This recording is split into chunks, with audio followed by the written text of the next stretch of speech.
It's time for Ocean State Credit Union's Friday Night Rivals, presented by Eric George and Associates.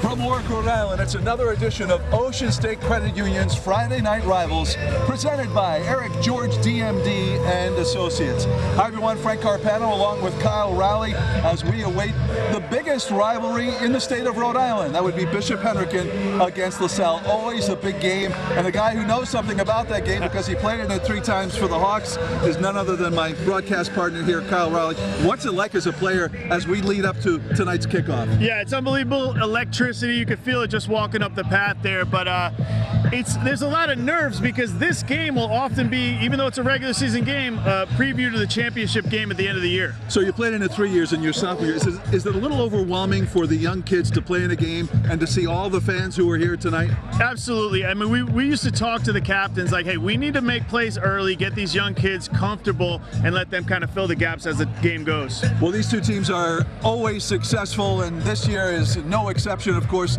we may see them in the Super Bowl down the line, but tell you what, let's start out by talking about some of the key players in tonight's game. First, for the visiting LaSalle Rams, who are we looking at player-wise for the Rams? Well, Terrence Campbell, by far one of the best athletes you'll see out here, a guy that started multiple seasons, but a guy that is coming off an ankle injury tonight. Coach says if he's at 85%, it's worth having him out there. He's that type of player. Well, let's stick with the running backs. Bishop Hendricken's got a big one. Yeah, absolutely. We got Jeremy Seedy. He is a quiet leader coming into his own, but a guy that by far it takes more than one guy to tackle this guy.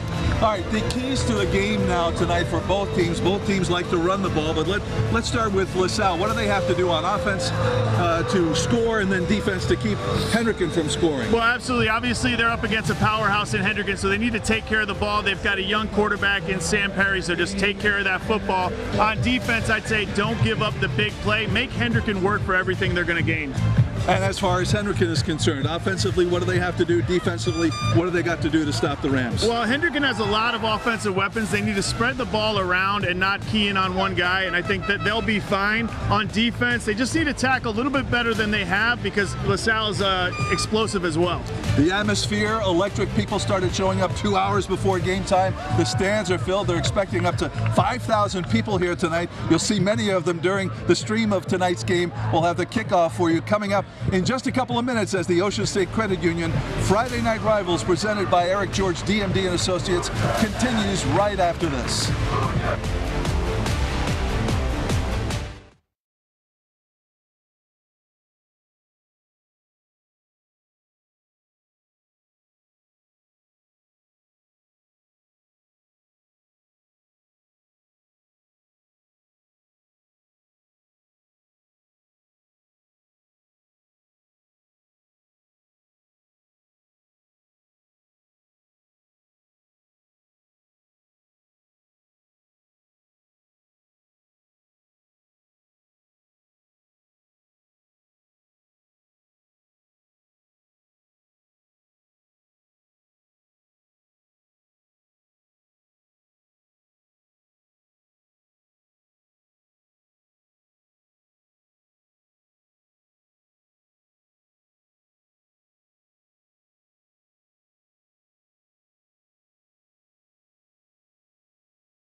And welcome back to Bishop Hendricken High School as we are getting ready for kickoff of tonight's game between Bishop Hendricken and LaSalle Academy, as we take a look at the coaches for both teams. For Bishop Hendricken, actually over there on the LaSalle sideline, is Jeff Marcone, been at it more than 20 years, leading this team. He knows what this rivalry is all about. And of course, for Bishop Hendricken, Keith Croft, who has been at it almost 2 decades. In fact, he knows about this not only as a head coach, but his dad coached here. Absolutely, Buddy Croft. He's out there. You can't come to Hendricken without seeing Buddy passing by. I know. I got a call from him last season wondering, you know, when are you going to be doing the game, the Hendricken and LaSalle game? He wanted to make sure before heading off to Florida.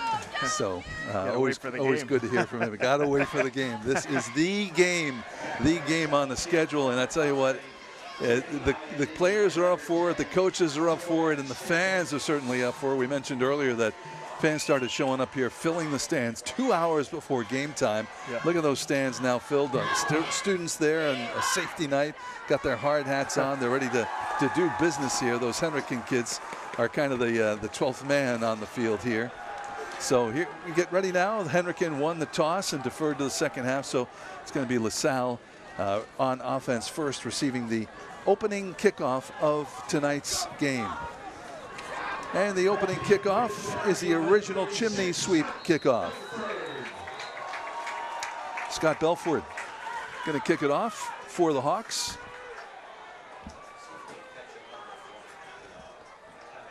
And we are underway. That ball reeled in at the goal line, and out come the Rams, looking for some room to move, cut back move, and then taken down at about the 12-yard line. So good coverage on the kickoff by the Hendricken Hawks. So the Hendricken Hawks coming in 2-2, LaSalle 3-2, and a lot of people are saying, Kyle, that this is, you know, this is for a spot in the Super Bowl. The Division I has grown so much, and there's a point system that is now in effect where teams can play out of state, as both of these teams have already this season. And you get a certain number of points for the quality of opponent that you play, and ultimately that will determine who gets into the playoffs at the end of the season. Absolutely. All right, so here we go. Sam Perry for LaSalle calling the signals. I'll tell you why that name may sound familiar in just a moment. Likes to sling that ball as they switch the formation up on first down here deep in their own territory.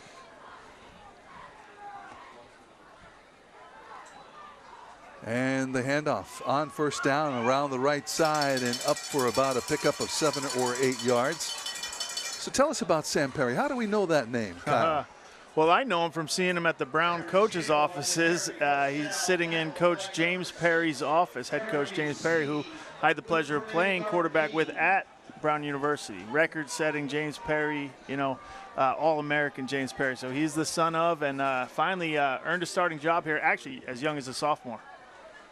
And we have a jump on the line of scrimmage, and the LaSalle kids are prior to the snap, encroachment, defense, 5 yards, results, first down. That's Tim Conway, our referee, one of the officials here tonight. It's a good chance for us to tell you that Mark Pagliatti is the umpire. The linesman is Scott O'Rourke. Alan Sicconio is the line judge. Back judge is Scott Carr. And here in the press box with us, the clock operator is Lisa Calisi. So that penalty gives LaSalle a first down, our first down of the night, the Alpine ski and snowboard first down.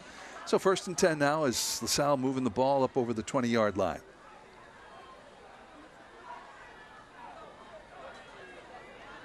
Handoff on first down, and right up the middle go the Rams, up over the 30-yard line to about the 31-yard line.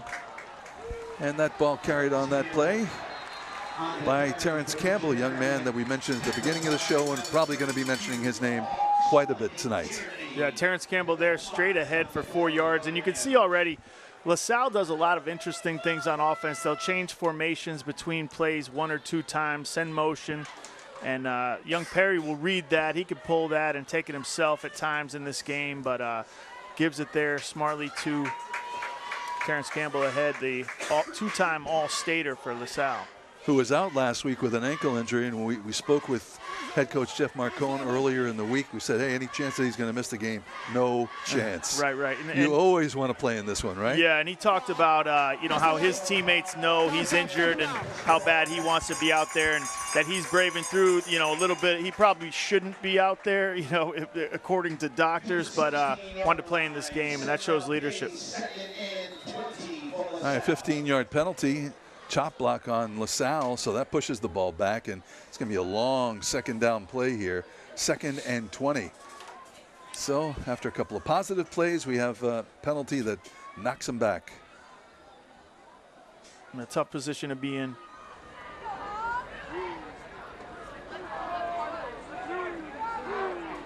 Second down again, the handoff, and the pile moving forwards picks up some yardage on that play. Well, it's the luxury of having Terrence in there. He can get you 8-9 yards on what looks like nothing. Not the best block and not really a hole there, but makes it happen and puts them in at least, 3rd and long. Picked up 6 yards on the play. This young man, Terrence Campbell, was the MVP of the Super Bowl 2 years ago, the game that LaSalle won for the championship.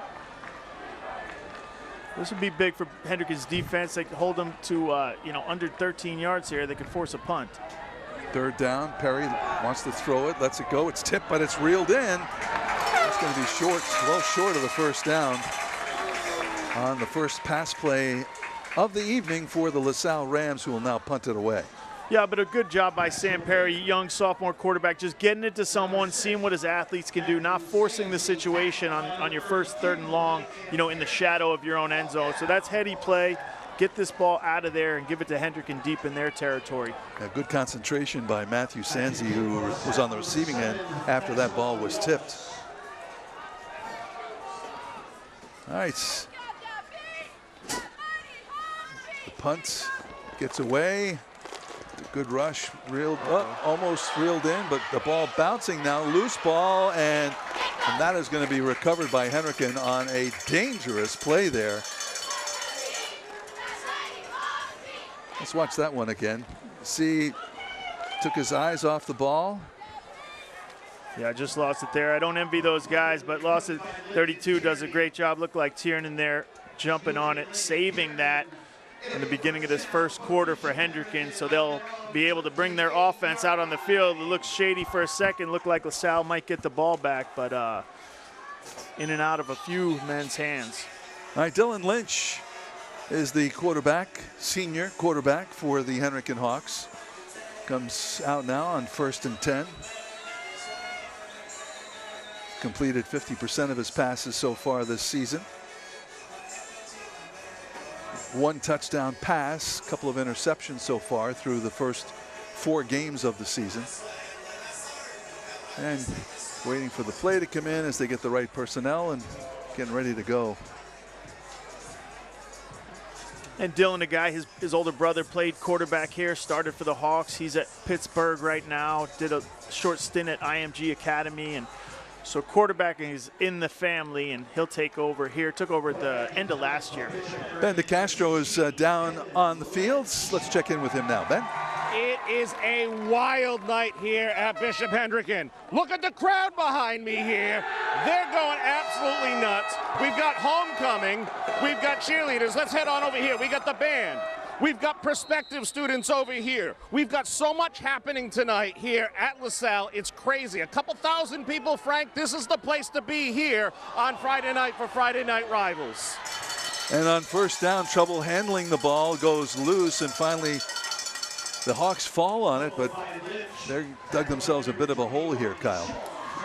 Yeah, Dylan Lynch, this is a good snap. It's a little bit hot, comes out hard, but, it's just some nerves, it looks like, for Hendricken. Dylan Lynch, has 5-6 games under his belt, took over end of last year, got to play some playoff in the championship, won a championship with the Hawks, but it's a big game, probably his first regular season game against LaSalle. Loss of 10 on the play brings up 2nd down and 20 for the Hawks. Now back to pass, letting it go, and completes up over the 20-yard line to about the 25-yard line. That one reeled in by Sebastian Laura.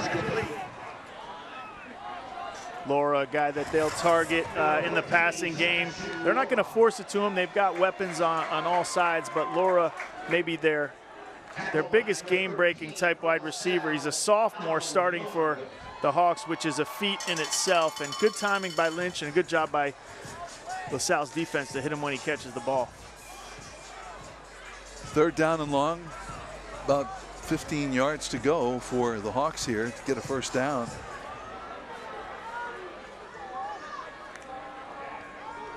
Lynch, and up over the 30 to the 32-yard line, but they needed to get to the 38-yard line for a first down. So it's going to be 4th down here for Hendricken. Dylan Lynch decides to keep it himself there. Good run, picks up a number of yards, but with the 3rd and 15, it's tough. You can't force it. You know, you got to trust your punt team, get them on the field, and play a field position game until you have opportunities. When you're playing a team like LaSalle and Hendricken, you really have to wait for your opportunities, unlike other games. Scott Belford is back to punt this one away. He is stationed at the 17-yard line. Donald Young and Gray Ianetti are back deep for LaSalle. Gets that one away. And that one is going to fall in and rolls down inside the 40-yard line and then down there at the 38. So no score here in the first quarter on this big rivalry game between Bishop Hendricken and LaSalle. A little bit of a defensive struggle, but if you think back to both drives, you know, LaSalle shot themselves in the foot with a big penalty that put them in 2nd and long, and obviously Hendricken with the shotgun snap that went awry. So, you know, I would say that both offenses have stopped themselves thus far. Our second chance to see the Rams on offense here. Sam Perry, who was described as a pass-first quarterback. Absolutely. Saw it couple of times in the last drive, but mostly handed off in that first offensive drive for the Rams. Here he comes out now, 1st and 10, and the handoff again, and going nowhere is Terrence Campbell. Yeah, Perry, much like his father Brown, a guy that will look to throw, will keep his head downfield, you know, even while scrambling, but does have the ability to scamper for a first down here and there.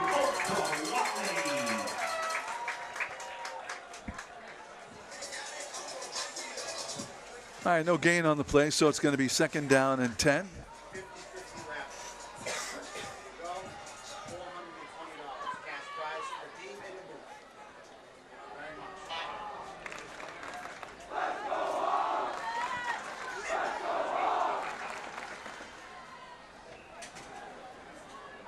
Back to pass, Perry looking over the middle, and it falls incomplete. Gray Ianetti was the intended receiver there. Yeah, it looked like just a little bit of miscommunication between Ianetti and Perry. I think Perry thought he was going to pivot outward. Ianetti just kind of stopped in his tracks and looked back at the quarterback, and really the throw just off by a yard or so and bring up 3rd and 10. So I think we mentioned earlier, probably 5,000 people will be here tonight, and many of them alumni of Bishop Hendricken. LaSalle fans, they travel well, but also about 400 prospective Bishop Hendricken future families here to watch the game tonight. And this is the game for them to come to see what athletics is all about here at Bishop Hendricken. All right, back to pass. Perry lets it go to the left and up over, and looks like very close to, if not a first down.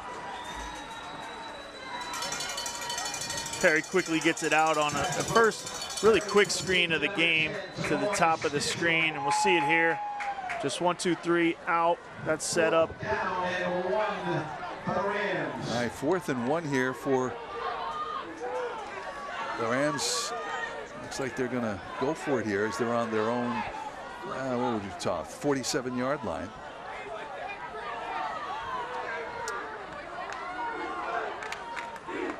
Pass, the handoff, and the first down. So quick. Nice play there by LaSalle, picking up an alpine ski and snowboard first down.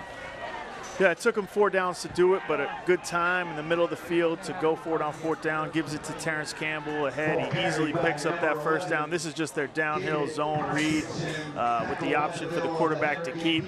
And you see how LaSalle gets right to the line of scrimmage and puts defense, Hendricken's defense on their heels.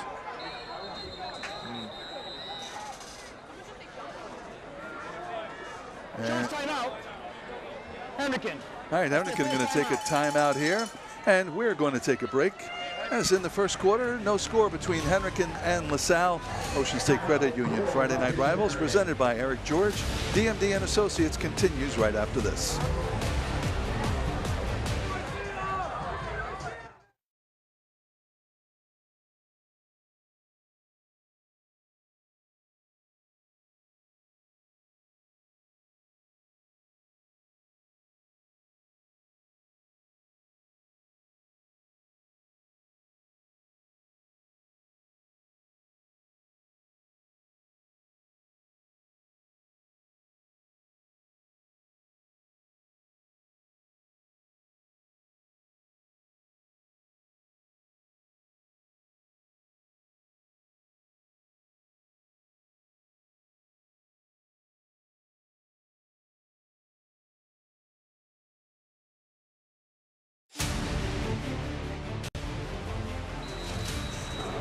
And welcome back. As you see some of the crowd here at Bishop Hendricken for tonight's big rivalry game, and LaSalle on the attack now on 1st and 10. Perry the throw, and that flies into the bench area for LaSalle, incomplete. LaSalle just running a comeback at the top of the screen. Just sailed a little bit high for the young quarterback. Looked like that was intended for Tamoy Stitchell, number 10. He's a senior receiver, shifty guy that wants the ball, and a guy that could do something with it after the catch. 2nd down and 10 from the shotgun. Perry, hands off, and it's Campbell again. No gain on the play. You know, it's interesting talking to head coach Keith Croft of the Hawks earlier this week, and I said, what are the qualities of a Keith Croft coached Hendricken team? Yeah. Physical team that believes in the run and stopping the run. Yeah. And they're doing it here. What's interesting, though, you know, over the years, though, their offense, while relying heavily on the run, you know, has this pass dimension mixed in on almost any given running play. And I talked to Coach Panalea about this today. That quarterback can pull the ball and throw a slant or a hitch on any given play. 3rd and 10 now. Barry, and the ball tipped, incomplete. 2nd time that his pass has been tipped. The first one was completed, but not this time as it falls incomplete to the ground. Yeah, he's doing a good job trying to get the ball out on time. Problem is Hendricken's defensive front 4 doing a great job of getting their hands up if they can't get to the young quarterback. And you see right there, just gets that one hand up, and it's a shot in the dark, but gets it again. Yeah, it's the little things, you know, in a big game like this that can spell the difference. Well, he completed the last one that was tipped, and that one looked like an opportunity for the Hawks to come up with an interception, but just fell to the green turf. Michael De Silva back deep now for Hendricken. The punt, again, just gets away. Great rush there by the Hawks, and the ball reeled in at the 18-yard line. So we'll get to see Hendricken on their 2nd offensive series here now. Michael De Silva there, the senior, makes a very good catch and able to corral that, doesn't let it roll.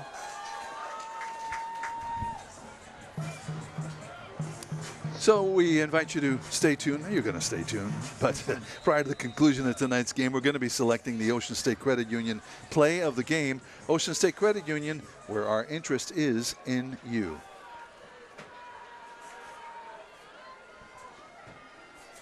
All right, here come the Hawks. Dylan Lynch at the controls.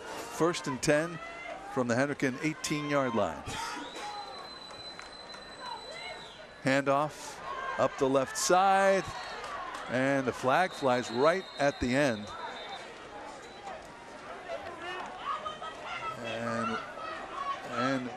it's a holding call that'll go against Bishop Hendricken. So, you know, one step forward and now many steps back.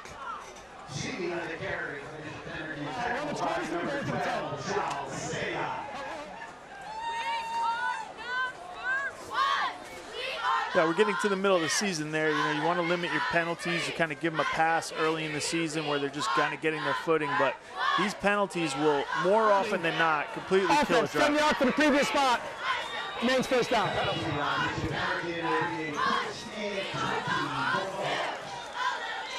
All right, Hawks have dug themselves a hole here, and the ball pushed back to about the 9-yard line.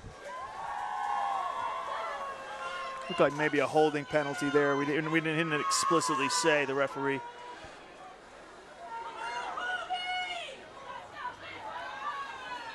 All right, looks like another penalty goes against Hendricken. Tim Conway's our referee. And let's hear what he has to say. Prior to the snap, false start, offense, 5 yards, first down. And a little deeper into their own zone go the Hendricken Hawks. They're moving backwards. That's tough. You know, Dylan Lynch doing the smart thing, trying to get some yardage back with his snap count, but the refs are going to see some movement up front for Hendricken, and that's going to move them even further back. I like the idea there by Lynch, though. All right, 1st and 25 now. First and forever. And the handoff on first down and breaking through and picking up some yardage. Bit by bit and piece by piece as Jeremy Seedy carries the ball. We got a flag in the defensive backfield. Wait for the call here. Dead ball, unsportsmanlike against the white. Ouch. Yeah, that should be automatic first down, right?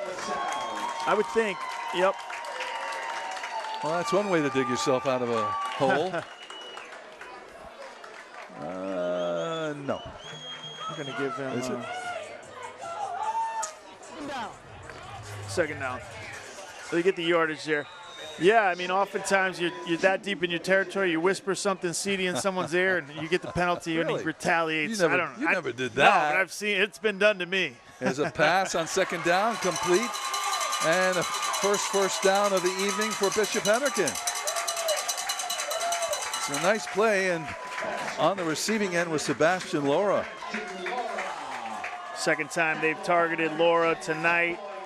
Sophomore starter for Hendricken. Like I said, that's a tough thing to do. You're going to ruffle some feathers starting as a sophomore, but when you've got talent like him, you end up out there in a game, in a big game, and you can see how he fights, how he can catch with his hands and get open on the slant there. Pickup of 9 yards on the play.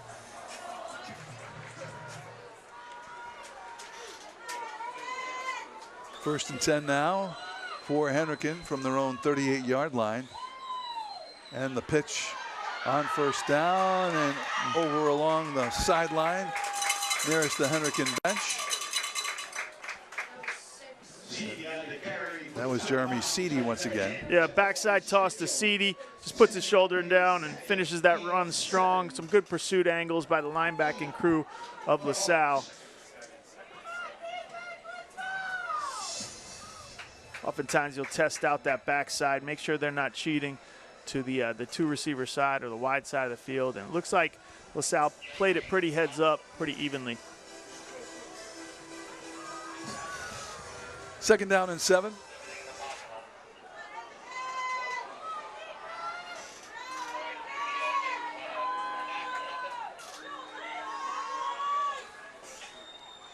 Rolling out, back to pass, eluding the rush, tucking it in, and here goes Lynch.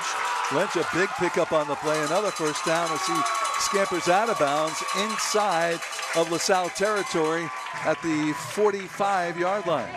15-yard pickup for the quarterback. Yeah, unbelievable job by Lynch here. We'll say he's under center for one of the first times in the game, but really an athlete out there playing quarterback. Unlike his brother Dave, really didn't train hard at the position until later on. He played some wide out for the Hawks last year before taking over at quarterback, and he shows his athleticism there, picks up an important first down, and moves the Hawks above midfield.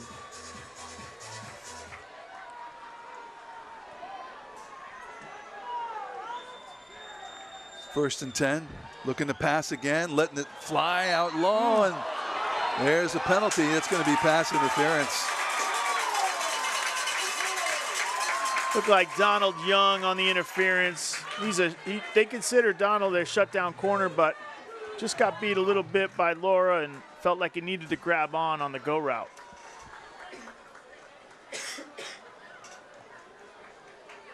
That's tough. When you get beat, your first inclination is, let me grab the jersey, try and slow him down a little bit. And official was right there. And sometimes it's the right move. Yeah. You know, if you're saving 7 points by doing it. What's happening Defensive pass interference. 15-yard penalty result.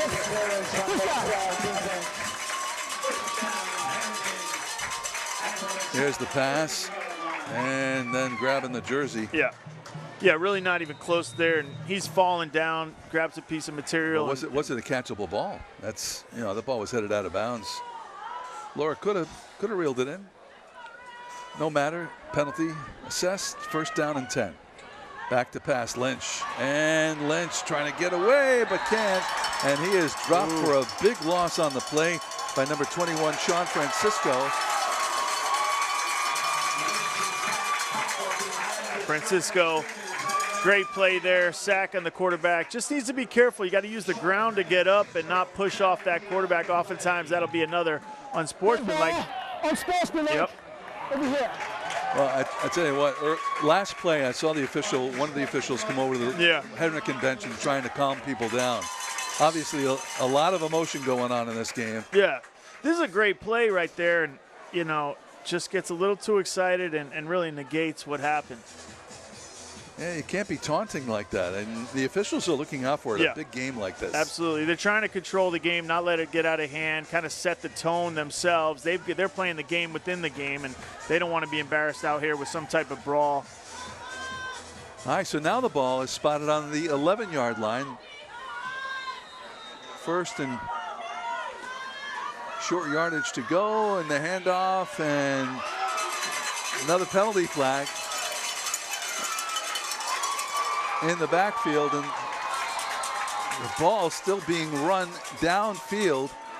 I tell you what, it is getting very... Well, you know, that's just football. Holding goes against Hendricken, so they'll be bringing that one back. But what a play by, I believe that was Seedy who was carrying that. And he, I think, carried pretty much the entire LaSalle defense down to about the 5-yard line, but it's coming back. Seedy just kept his legs moving, and I think LaSalle expected a whistle, but as long as he's gaining inch by inch yardage, that whistle's not going to blow. So good job by the refs there to kind of hold off, even though he's swarmed by a crowd of defenders. All right, so they'll spot that ball now on the 31-yard line.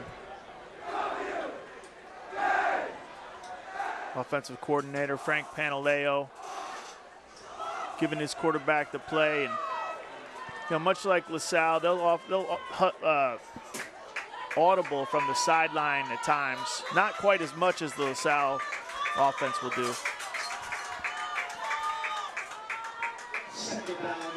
All right, second down, 11 now, and whistle blows because, well, we're almost to the end of the first quarter, but I'm not sure what the whistle was for here. The officials conferring, probably talking about the spot on the ball. Want to make sure they brought it back to the right spot.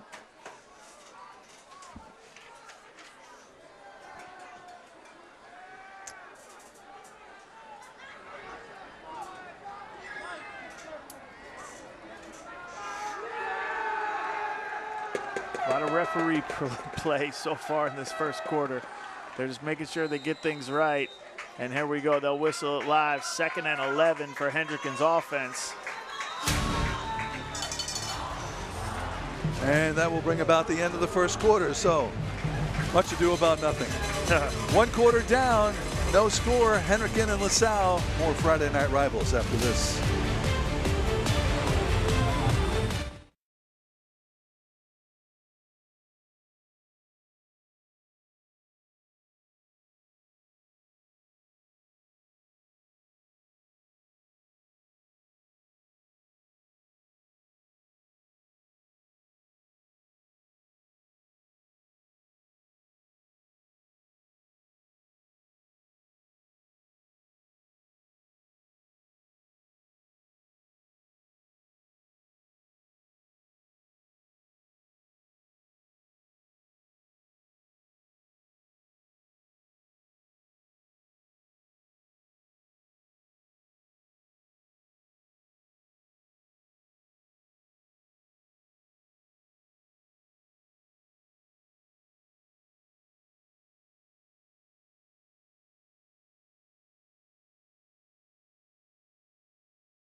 Ocean State Credit Union's Friday Night Rivals, local high school football every Friday night. Closed captioning sponsored by Cardi's Furniture and Mattresses, the brand you trust since 1928, offering Nairobi's same-day mattress and upholstery eye delivery 7 days a week.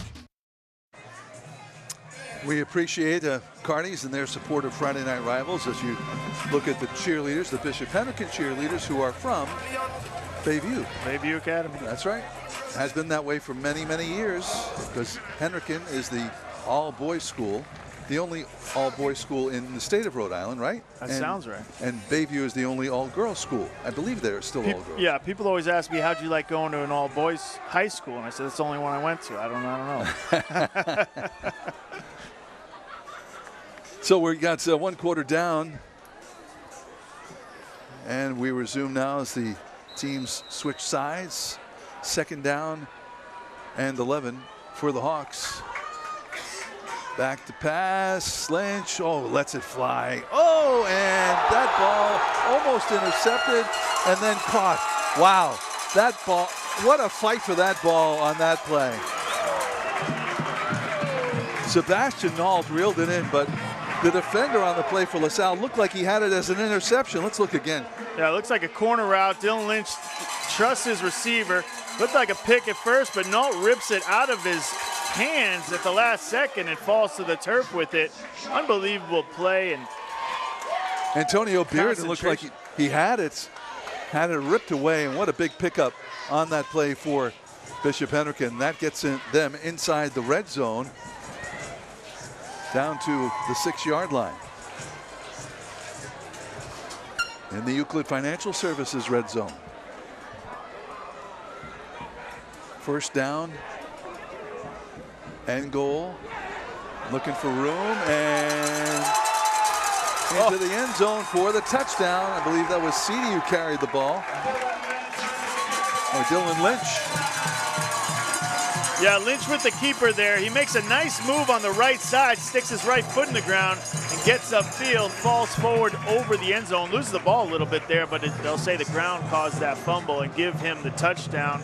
The senior quarterback that stands 6'2". We'll see the play here. A little bit of ride fake, keeps it himself, and right there is a nice move and just kind of puts his head down. See the ball squirt out the end, but he's well over the goal line playing at that point. Prime heating and cooling touchdown. Now the extra points, the kick is up, and it is good. So Scott Belford putting it through the uprights. 7-0 Bishop Hendricken striking first as we get the 2nd quarter underway here in Warwick.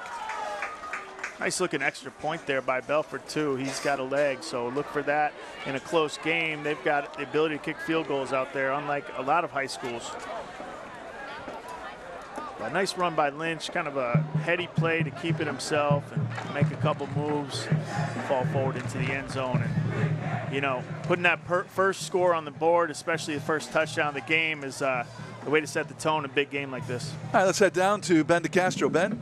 All right, Frank, I have got Father Morris with me here. Father Morris he oversees the activities here at the school. Father, this is a really fun and exciting night. You get this much crowd on a Sunday Mass? I think we have, no, I wish, no. I think we have the state of Rhode Island here. What does it mean to you to have such good camaraderie and just, you know, have all these prospective students here tonight? Yeah, that's what Hendricken's all about. It's all about the brotherhood. You know, we got the prospective students, we got the alumni for our homecoming. It's just great. It's really awesome. All right, it's an electric atmosphere down here. Frank, we'll send it back to you. You guys are doing a great job. All right, thank you, Ben. And the kickoff and the return will give LaSalle 1st and 10 on the, let's see where they spot that ball. About the 20-something yard line. I tell you what, that offensive drive, you think about that. How would you describe that offensive drive by Henry?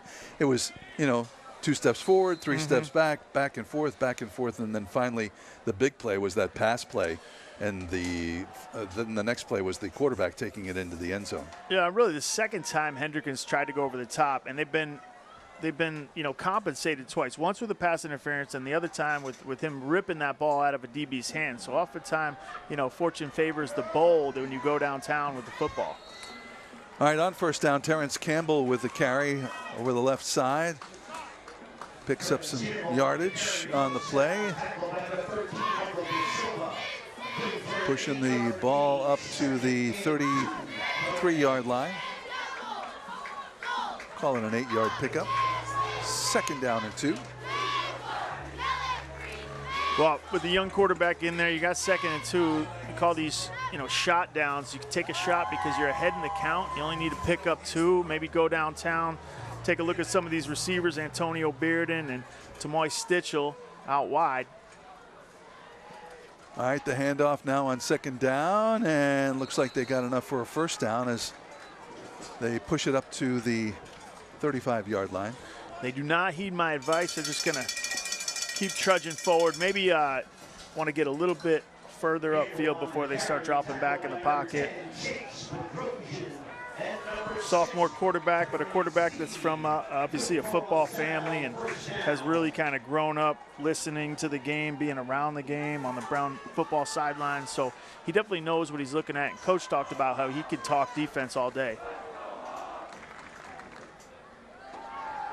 There's the pass, letting it fly, and is he tripped up by a defender? Apparently not. I don't see a flag down there, so incompleted pass. He definitely was, but the ref's going to call it incidental contact, and the LaSalle coaching staff doesn't like it. Arguing for that, yeah. Yep.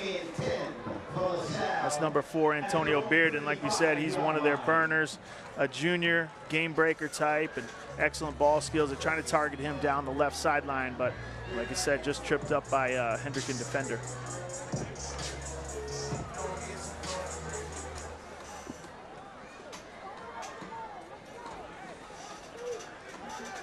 All right, Samuel Perry brings them up on 2nd down and 10.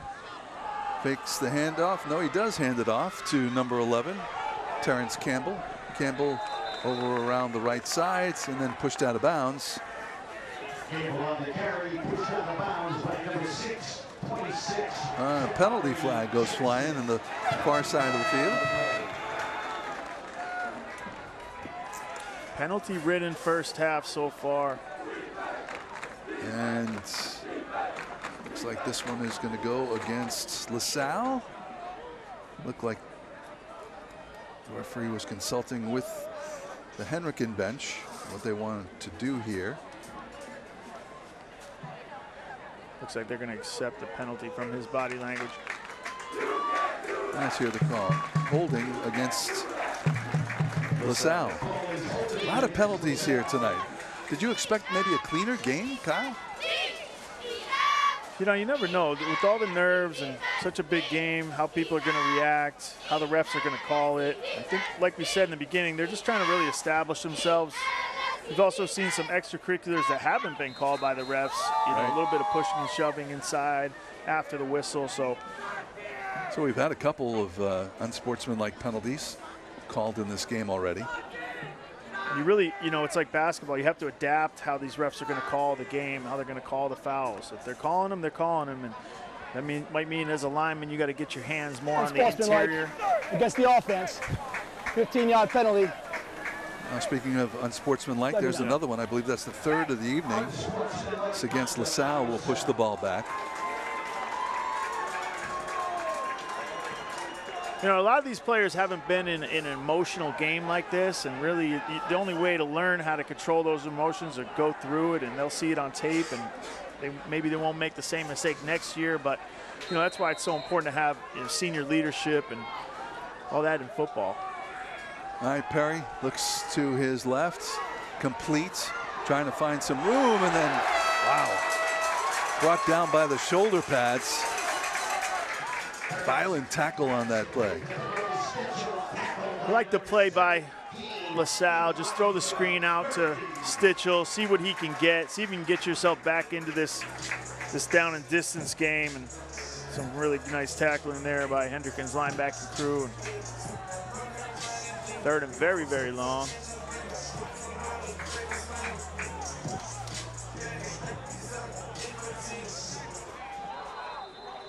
And a penalty flag goes.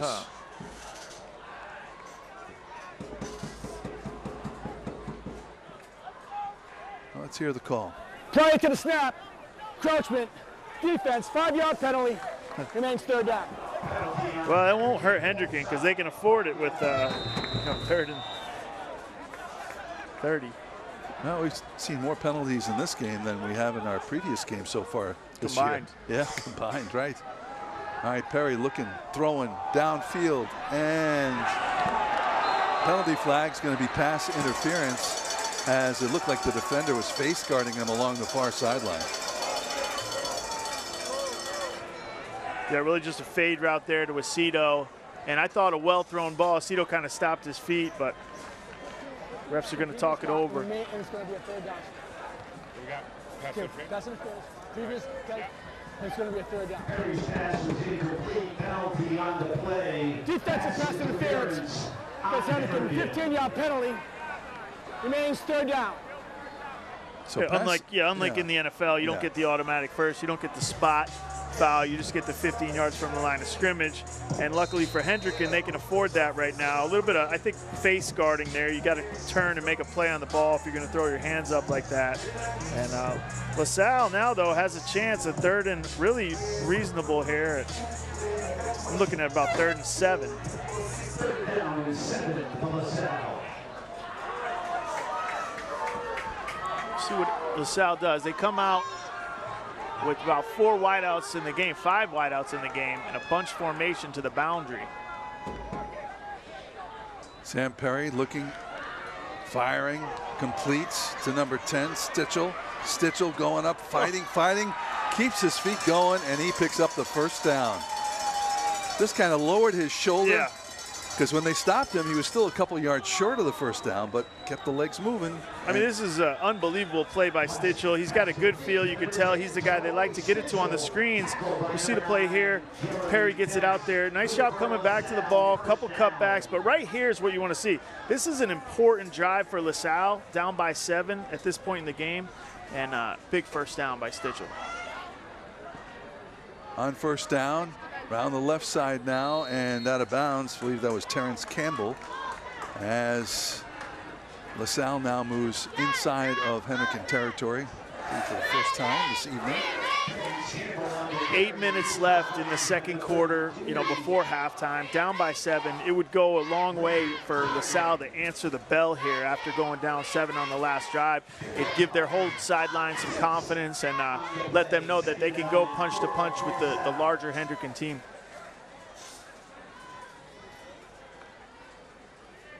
There's also the idea that Hendricken has sort of dominated the rivalry, especially in Super Bowls in years past. I think you got some numbers on that, yeah, but it's very weighted towards Hendricken.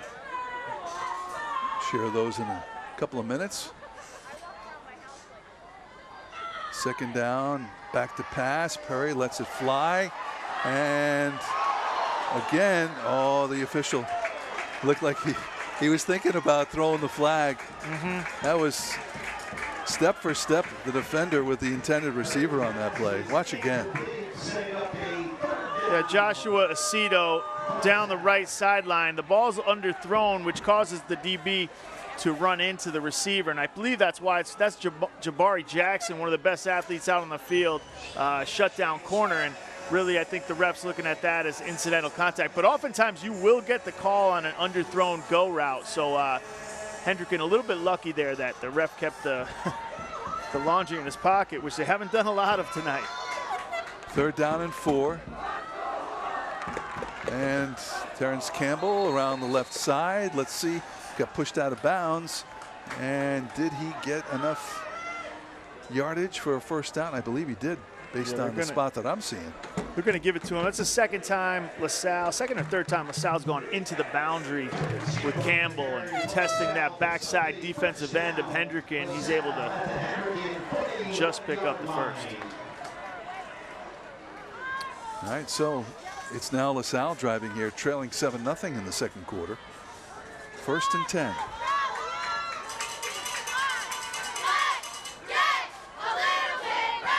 Perry lets it fly, and that wide open and into the end zone. Touchdown. Joshua Aceto again. They've been targeting him this entire drive, and just a go route. He was left uncovered.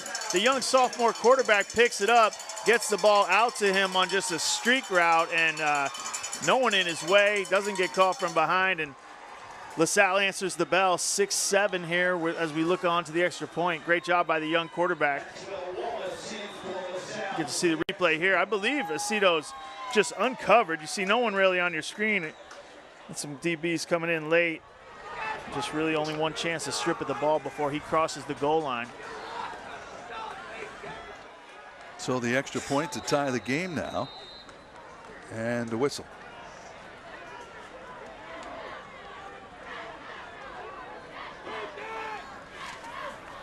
And maybe an injured player that they are sending off. Max Wallace lining up the extra point. Miles Traynor holding it. It's a kick that's up, and it is good. So we have a tie ball game with 7 minutes to go in the first half. We got a good one. Hendricken LaSalle. More Friday Night Rivals after this.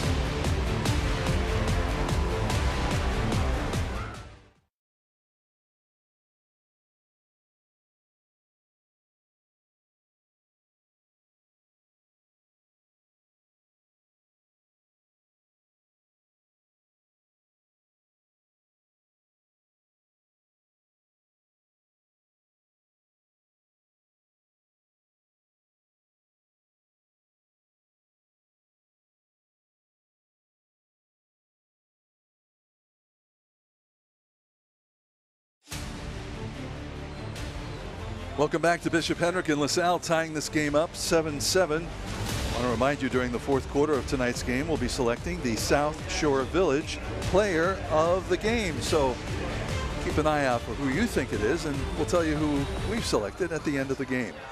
Now the kickoff, the ball bounces around the 10-yard line and not going anywhere. No return on the play, and Hendricken will come on now with 6:54 to go in the first half. You know, we talk about how this has been such a rivalry, and I was looking at some past results. Since 1990, Kyle, Hendricken and LaSalle have combined to win 20 of the state championships in that 34-year span. Hendricken has won 15 of the state titles since 1990, LaSalle 5. They've gone head-to-head in the state title game 10 times, and Hendricken has an 8-2 record in those games. So a lot of success. Yep. Both teams very familiar with each other. One constant, though, over the last 20 years has been the coaches. Jeff Marcone for LaSalle, Keith Croft for Hendricken. Well, when you're in the championship game that much, you don't let your coach go. And quick handoff, but it's going to be a loss on the play, as nice defensive coverage on that play. Getting to the ball before the play could really develop. Yeah, and almost really stripped out of Cedi's hands there. Good job just hanging on to it, understanding the situation, how backed up you are on your own side of the field. Let's head down to Ben DeCastro. Ben? Frank, you know, you just mentioned that this is an incredible rivalry. If you remember last year, we were actually at LaSalle and Hendricken won. These schools travel deep. Look at this crowd right here. This is all LaSalle right here. This is all their side of the stands, and then they have more people on the other side as well. So they don't travel light. They come out here. This is a great rivalry, perhaps one of the best rivalry in Rhode Island sports. Yeah, we'd have to agree with you on that. In fact, along much of the fence line here, they're 10 deep. So on second down, pickup of a few yards up to about the 12-yard line. It's like 3rd and 11. Coach Pantaleo talking it over with his quarterback. Lynch goes out there deep in his own territory. You know, plenty of time for Hendricken to score. Problem is they got to convert this long 3rd and 11.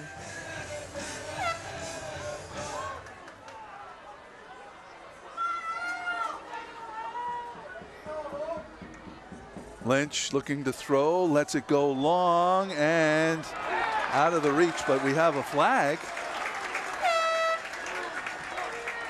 Was the receiver held back? Pass interference. I mean, that flag in that territory, that's what's going to be called here. Yeah, I think he just kind of grabbing onto the hip of the receiver, Bickham was. We'll see right here. The ref's mic'd up. But go route for Hendricken, and looked like Bickham just was holding on to the shirt tail a little bit. Tim Conway is the referee. Holding. Gets the defense. 10-yard penalty. Third down and 1.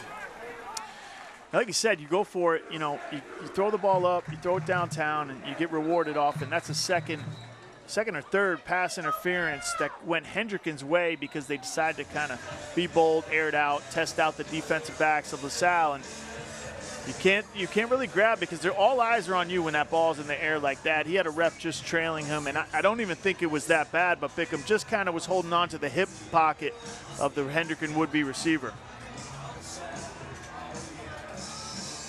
So they respot the ball at the 22-yard line. Third down.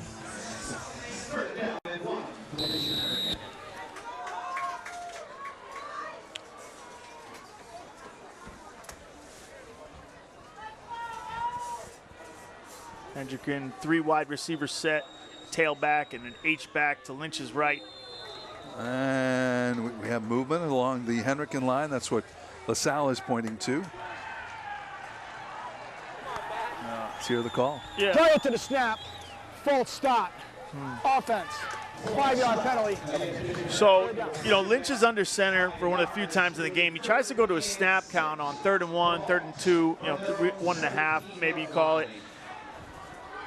I think you save that for 3rd and 4, 3rd and 5, because the odds are you're going to pick up that first down if you snap the ball, give it to your running back. But now they're looking at a 3rd and 6. You always got to factor in that your guys may jump off when you're trying to draw the defense off sides. It's just how the game goes. All right, 3rd and 6 now. Rolling out, looking to throw, letting it go, completes. And that is complete to number 14, Sebastian Laura. And Laura picks up the first down. This is a really great call by Pantaleo here. He runs like a double out situation, 2 quick outs. LaSalle picks up the first one, and the second one comes right there underneath it, and that's what gets Laura open for the first down. Very tough to defend. It beats all those combination zones. You take one combination out and send the slot outside. He needed just 6 yards. He picks up 10. Good enough for the first down. Really well drawn up. Ball now on the Hendricken 27-yard line. 1st and 10.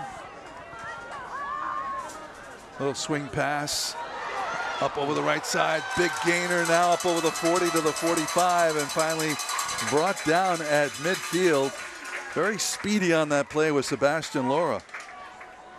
Yeah, just a quick screen. Lynch does a good job putting it on the upfield shoulder of Laura. Laura, you can see he's really kind of a game breaker. He can go the distance very quickly if you're not careful, if you don't force him back inside to your linebacking crew, and he's inches away from breaking that one for a touchdown. 22-yard pickup and another first down for the Hawks here as we get closer to halftime. Approaching 4 minutes to go in the first half. And the handoff, Seedy, and gets up over midfield and into LaSalle territory, stopped at the 48-yard line. You could see Hendricken's offense. They really mix it up. Both these teams, they run multiple sets, multiple formations, multiple type of run plays. They'll really kind of mold themselves to what the defense is doing or against what the defense is doing. And Hendricken right now really throwing a lot of screens, running inside, carrying with the quarterback, going downtown. It's a very balanced attack. And the quarterback keeper. And looks like he's got first down yardage there. So, and that's just a read by Lynch right there. Another facet to their offense. In that modern football offensive system, you're trying to make the defense cover everything and not know where you're going to go until the last second. So they have to keep everyone honest, keep the linebacker backside, keep your receiver out to the front side honest and in man-to-man coverage while you do what you need to do on the interior. Well, heading into this game, head coach Keith Croft and the Hawks told us Yeah, 55% of the time they're running the ball, 45% they're passing the ball, and they're really mixing it up well here in the first half. Back to pass, Lynch letting it fly down the sideline and has a man open and reeled in. Jeremy Seedy along the sideline, I believe that was, and then pushed out of bounds. Great play there by the Hawks. I think it was Jonas Rivera. Finally they go away from Seedy and Laura, and really this is considered wide open in high school standards. Nobody really on him, and that's a great throw, great catch, sort of a safe go route throw. You don't want to overthrow someone open that well, and Jonas Rivera, he's a guy with good hands, knows the offense. Hendricken really trusts him, and you can see there why. 32-yard pickup, 1st and goal now for Hendricken as they are knocking on the door of another score here.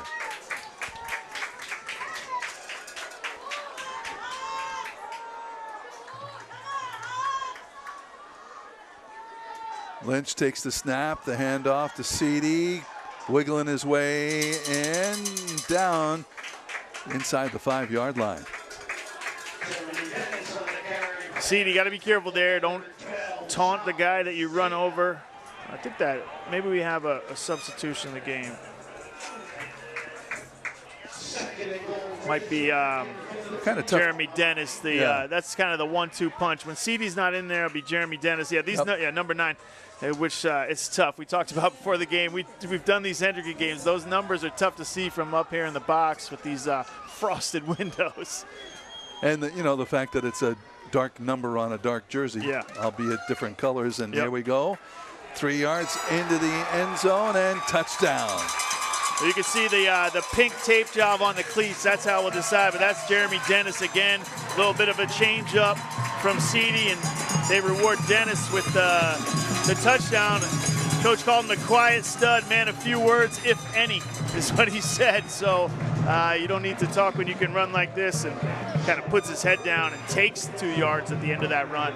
So the junior running back putting 6 on the board for his team as Hendricken takes the lead here towards the end of the second quarter, first half of tonight's game. And Scott Belford puts it through the uprights to add another point. So it is now 14-7 with 1:52 to go in the first half.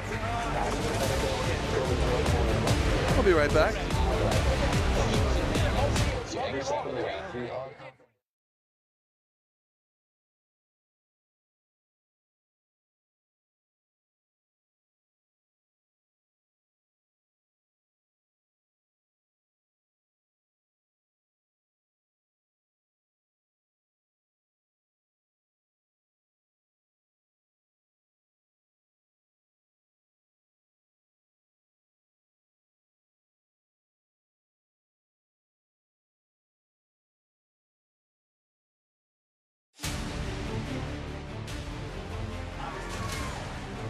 Welcome back as Hendricken takes the lead 14-7 over LaSalle here in the final 2 minutes of the first half. And prior to the conclusion of tonight's game, I want to remind you again, we'll be selecting the Ocean State Credit Union play of the game. Ocean State Credit Union, where our interest is in you. And the kickoff goes into the end zone, so they'll bring that ball out, and we'll see what LaSalle can cook up here with 1:52 to go in the first half. Well, the good news for LaSalle is, they've got that passing attack where they can go,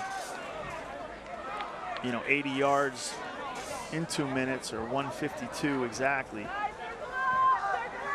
You don't want to be too greedy, though, and lay the ball out there and risk it being intercepted. So, no, I think what you do here is you test it out. You give the ball to your running back. You throw a couple passes, see if you can get up past midfield, and then see how aggressive you're going to be from there. But yeah, you don't want to exacerbate the score here. Back to pass on first down, and for the third time tonight, the pass was tipped. So if they could get into field goal territory, Max Wallace, coach is very confident in his abilities. In fact, against North Kingstown, he kicked a 41-yard field goal in the rain. So let's chop up some yardage here and see what his foot looks like. Absolutely.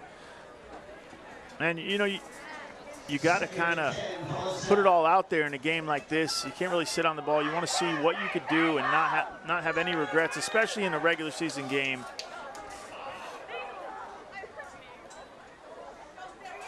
And the handoff. And going up along the left side is Terrence Campbell. And Campbell picks up a first down. And the clock stops to move the chains.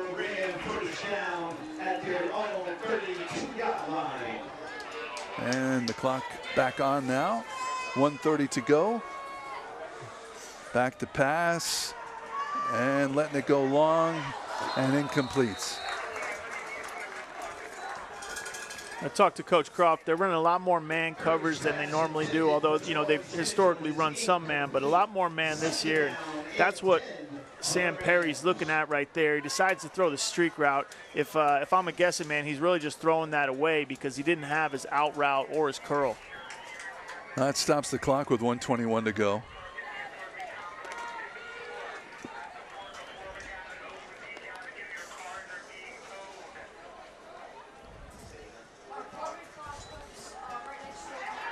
There's the little pass, and Terrence Campbell can reel that one in.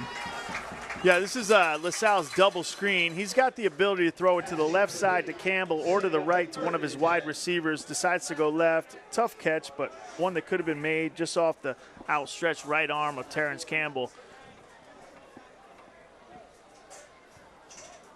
That'll bring up a 3rd and 10, and we're looking at 1:15 on the clock. Still enough time for LaSalle to put something together here, but it's getting dicey. Obviously, they need to convert here. This is a little bit deep in your territory to go for at this point before halftime. On 4th down, I mean. All right, 3rd and 10. Spread formation here. Back to pass. Perry rolling out, looking, and he throws that one out of bounds. So that brings up 4th down, and LaSalle's going to kick it away. LaSalle's got the punt unit ready. They're heading onto the field. Really kind of a tough look for the sophomore quarterback. Hendricken lining up in some tight man-to-man formations. LaSalle running off their outside receivers, trying to get some medium to short-range out routes open with Perry sprinting right, but very, very tight coverage all around.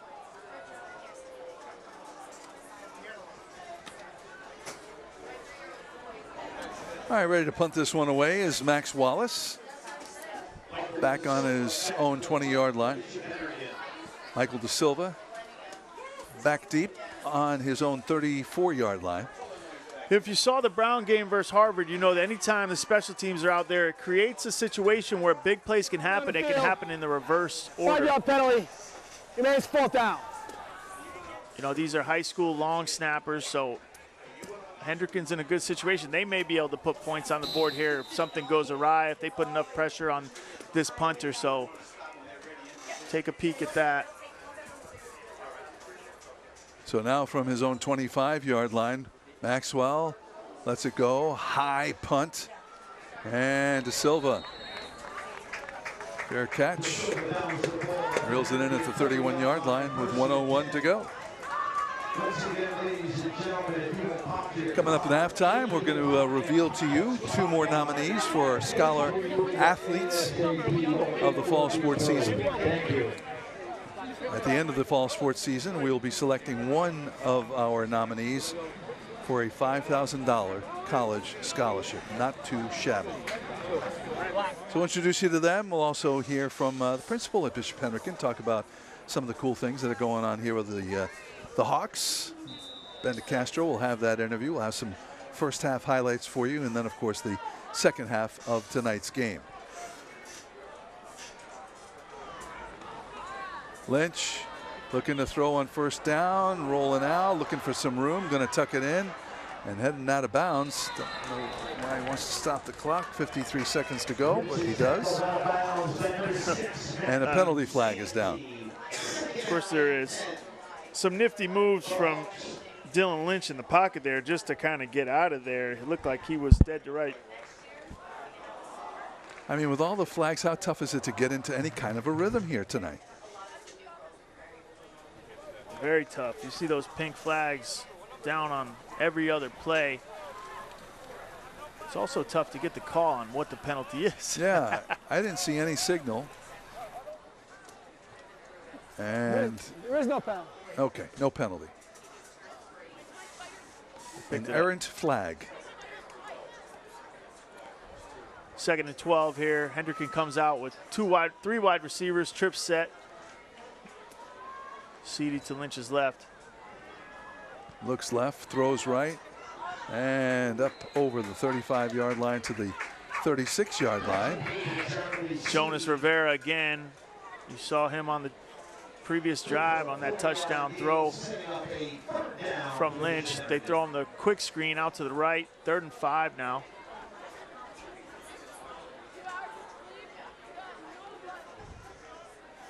Lynch wants to throw out in the flat, complete to Laura, and Laura gets up to about the 39-yard line.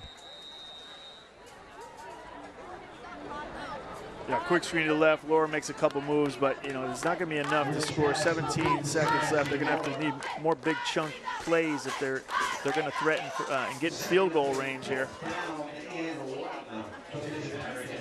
All right, timeout called here by Bishop Hendricken. 4th down with 17 seconds to go. Your player just called timeout. Someone who Yes, wasn't he did call timeout, tell me. someone who wasn't supposed to call a timeout called a timeout. They're arguing about it.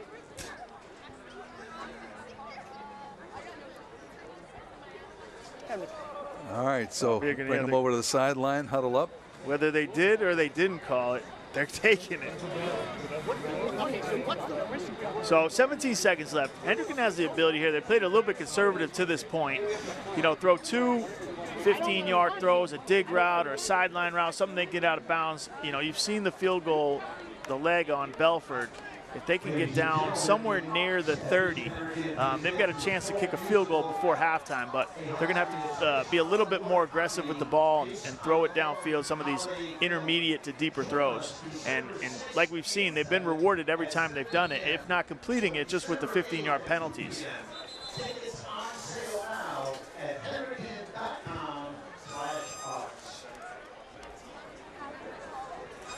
So Hendricken's quarterback, Dylan Lynch, 7 for 7. And how many yards? 119 yards. Mighty impressive, right? Going to take a knee here. Yep. All right, so now the whistle blows. Ready for play. No, you got to wait for them ready for play. So the official says we weren't ready to play, so they're going to line it up again. 4th and 1. They're going to see if they can get this first down, see if they make something happen after that. Tight formation, the handoff, and first down, a little bit more. And the clock rolls and now stops with 10 seconds to go.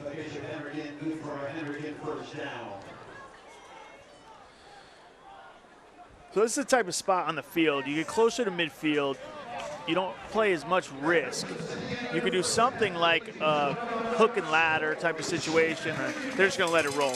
All right, so that'll bring us to the end of the first half, and that will do it. For 2 quarters of play, Bishop Hendricken, the home team, leading LaSalle 14-7. Coming up is our halftime reports. Back with that when the Ocean State Credit Union Friday Night Rivals, presented by Eric George, DMD and Associates, continues right after this.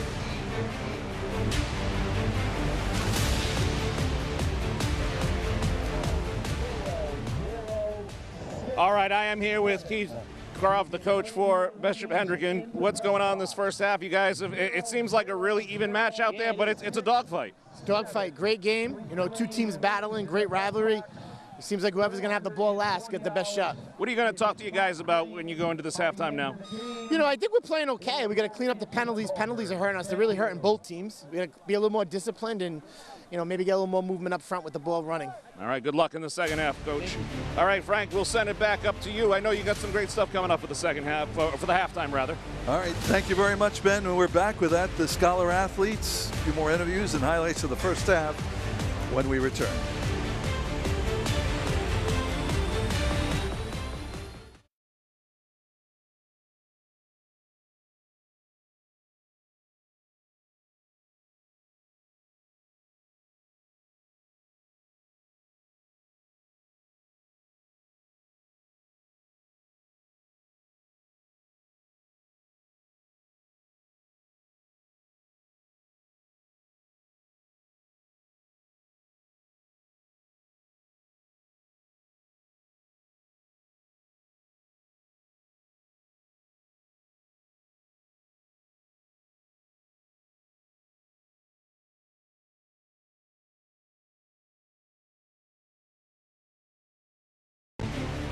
And welcome back to the Friday Night Rivals halftime report, brought to you by WJAR NBC 10.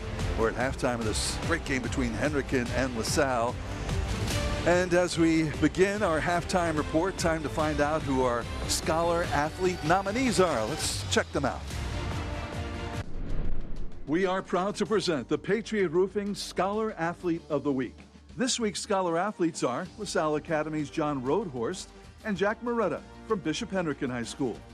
John is the captain of the soccer team, an all-stater in lacrosse, and is a straight-A student, taking all honors and advanced placement classes. Jack is a two-time captain of the cross-country team, two-time recipient of the Coaches Award, and a member of the National Honor Society with a 3.65 GPA. These All-Stars are now entered to win a $5,000 college scholarship at the end of the fall sports season. Congratulations to our Patriot Roofing Scholar Athletes of the Week.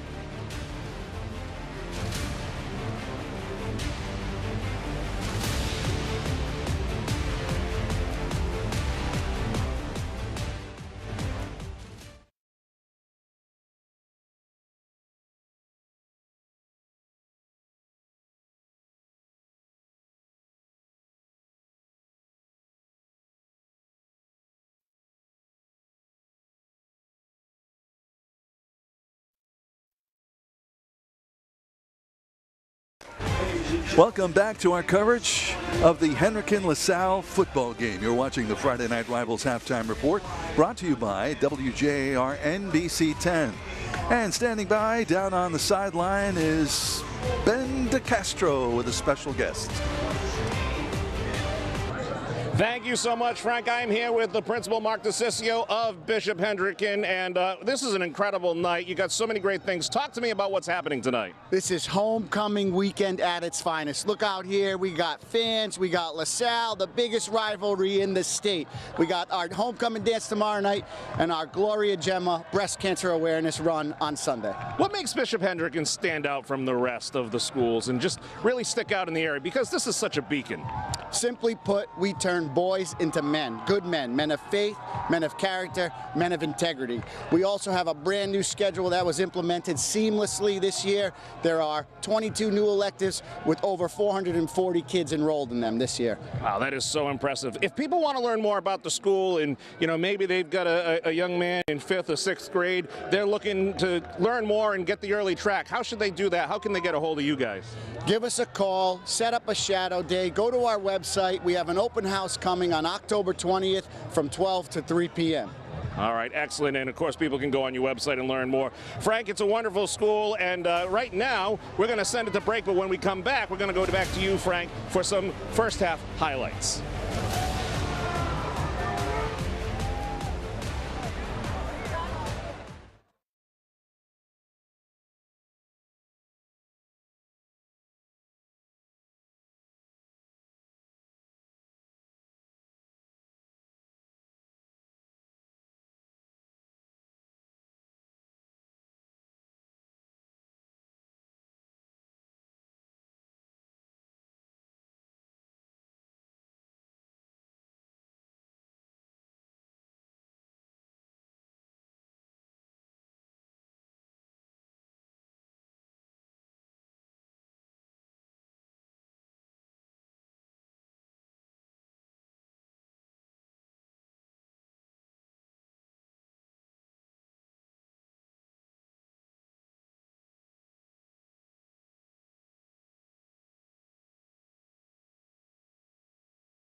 What's that one?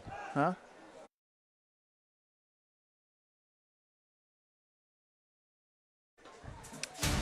Hey, welcome back to Bishop Hendricken as we take a look at the bands.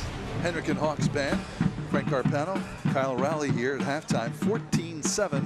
Hendricken leading LaSalle. Time to take a look at some first half highlights, Kyle. Dylan Lynch back to pass. He goes up that left sideline to Sebastian Nault, who rips the ball out of a would-be interceptor. And the quarterback keeper here for the touchdown.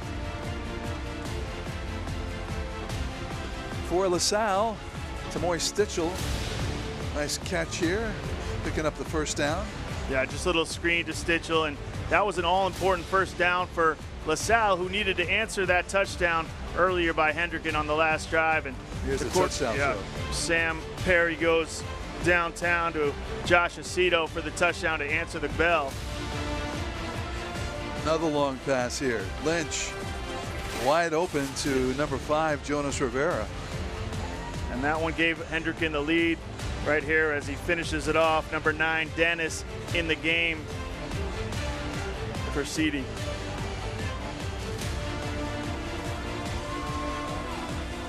All right, coming up, some third quarter action of tonight's big rivalry game between Hendricken and LaSalle. We're back after this.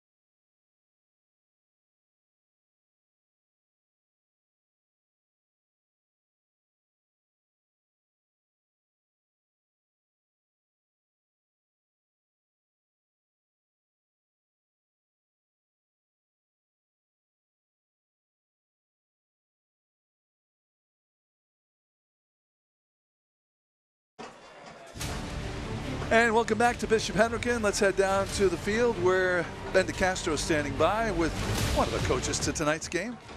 Thanks so much, Frank. I've got Coach Marcone here from LaSalle. Coach, what were you talking to you guys about? It looked like you guys are really trying to work on something over there with the whiteboard. It was complex. I mean, number one, we just got to keep our emotions in check. We hurt ourselves in the first half with some stupid penalties. So we were just focusing on that, keeping our cool and responding and not reacting, because we reacted a lot in that first half.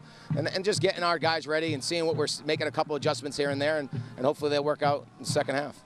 It's no secret that this is usually the preview to the Super Bowl. Is that play any factor in your mind as far as what you can learn and what you're trying to in preparation for that game down the road? We're not in the Super Bowl yet. We're just going about this game right now, and you know, we got to take care of our work tonight and then get ready for our next game. You know, and if we happen to get in the Super Bowl and play these guys, that happens. But nothing's guaranteed, and we are not entitled to anything. I was really trying to get you like a viral moment of playoffs. Playoffs! Frank, we'll send it back to you. I tried for a viral moment. Thank you. All right, thank you, guys. All right, the Hendricken Marching Band putting the final touches on their performance as we get ready for the third quarter of tonight's game. Just a reminder that Hendricken won the toss, deferred, so they'll be getting the ball to start the second half of tonight's game. To Coach's point, you know, Bishop Hendricken versus North Kingstown last year in the Super Bowl, so LaSalle got left out of that. They are really just trying to fight their way back in there. And, you know, even when they do get in, they've been dominated historically in the last 10 years by Hendricken. So that's got to be the coach's perspective, is just take it one play at a time.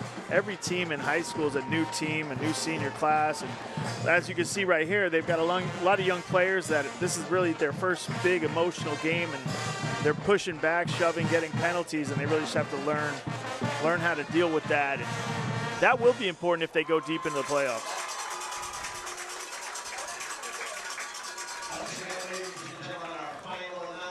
Just looking around the crowd here. They're enjoying themselves here tonight. So usually big crowd, no exception. As you see, some of the students, they got their hard hats on, and they're ready for the third quarter coming up after this.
And welcome back to Bishop Hendricken. As you take a look at the home side, the stands, people started showing up 2 hours before tonight's game to get their seats.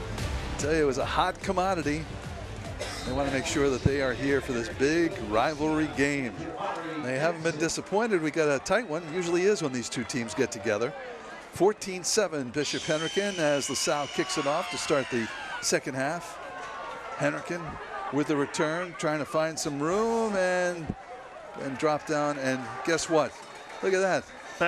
Penalty flag. I didn't even see it till you, just a guess. Got a BA mosquito that just flew in looking for you.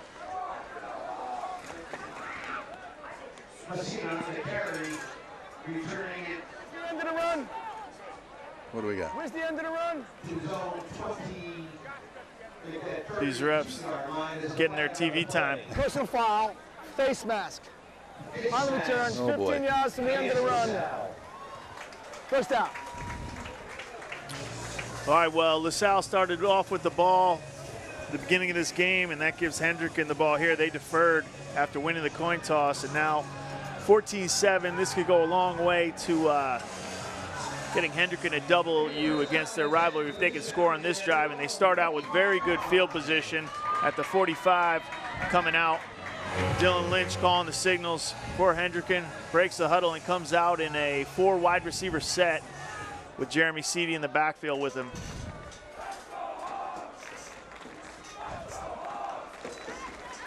First down, off in the flat, completed pass into LaSalle territory, down to the 41-yard line.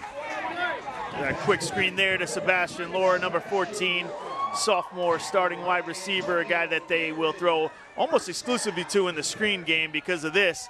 And again, that's the second time where it seems like he's about a half a yard from breaking one. He's got that game-breaking type speed, and that's why he's out there really ahead of some juniors and seniors, some good players for Hendricken, having to watch a sophomore, which is not normal at a powerhouse football school like Hendricken. First down and 10. The handoff up the middle. Watch him go, and finally tripped up there. Is that Seedy? That is number 6, Jeremy Seedy. A guy that could be a Power 5 guy. Coach Croft talked about it. Definitely a college recruit, especially the Rhode Island colleges all have their eyes on him, know his name, and know what he's doing. And he'll have a chance to play some college football. But Hendricken starting on a downhill track. This is exactly how you want to come out of halftime. Keeping it himself, quarterback Lynch gets dropped for a loss back to the 38-yard line. We talked at the beginning of our telecast tonight about how these teams are playing out-of-state schools. Yeah. And, they're challenging themselves. The coaches do that to get college coaches' eyes on their players. So, you look at the number 3 team in Connecticut, Greenwich High School. LaSalle played them last week, lost 21-20, but there were a lot of scouts in the stands who saw, the quality of player that the Hendricken Hawks are. Yeah, it doesn't matter who you show up to look at. Whoever catches your eye is the guy you write down. And right up the middle, look at him go down to the 20-yard line, still going and pulled out of bounds. Dylan Lynch made his first mistake of the game on the previous play, backing his team up, but completely makes up for it here and keeps it himself, and for a 20-yard scamper. Hendricken first down. That puts them smack dab in the middle of the red zone, about the 18-yard line, with a fresh first down. 24-yard pickup for the quarterback. And Hendricken taking advantage of that second half kickoff and bringing the ball up now, 1st and 10.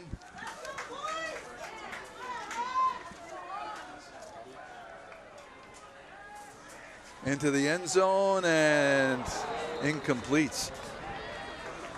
As Hendricken now working in the Euclid Financial Services red zone.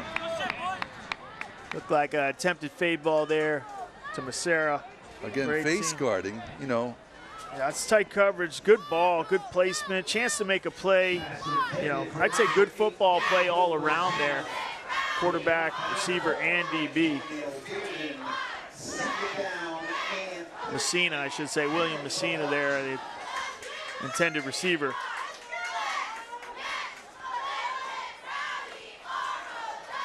Handoff up the left side, still battling, and finally brought down at the 7-yard line.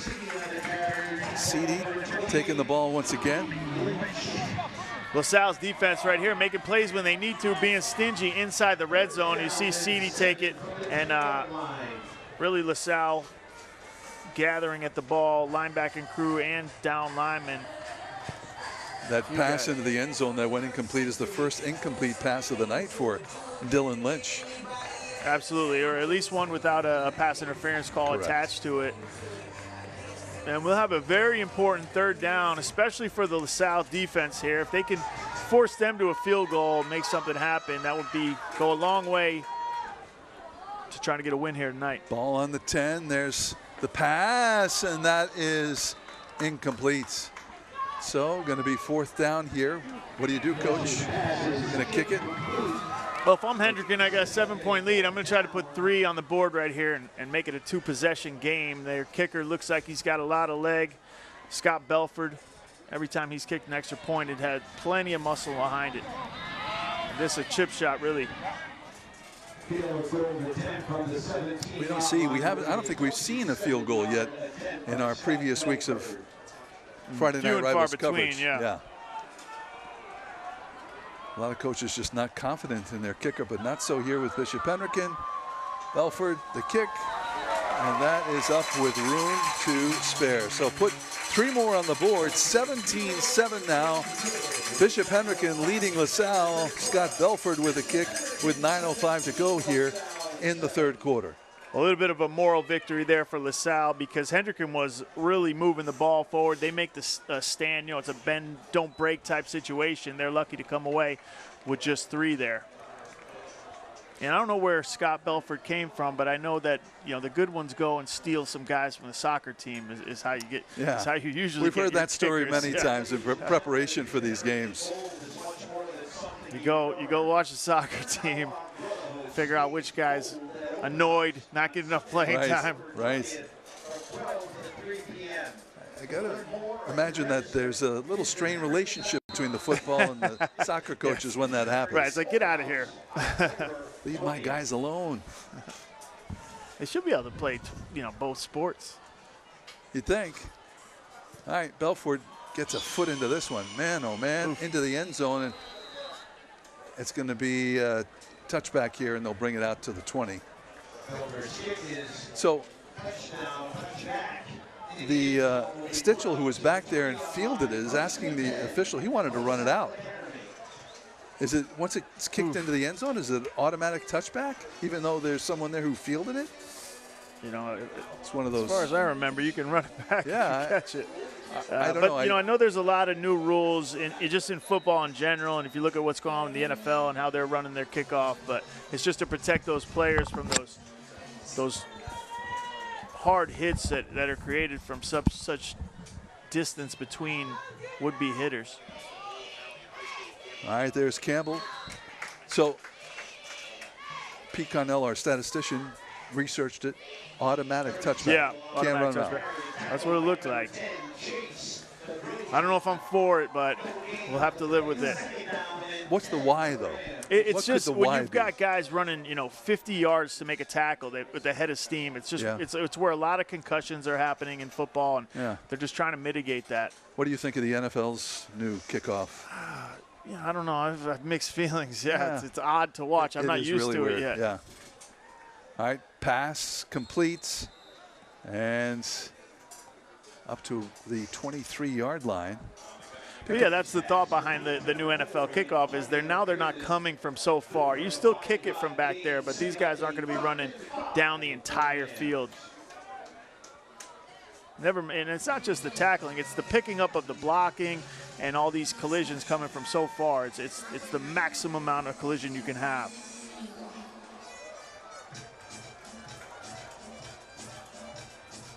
All right, 3rd and 6 here.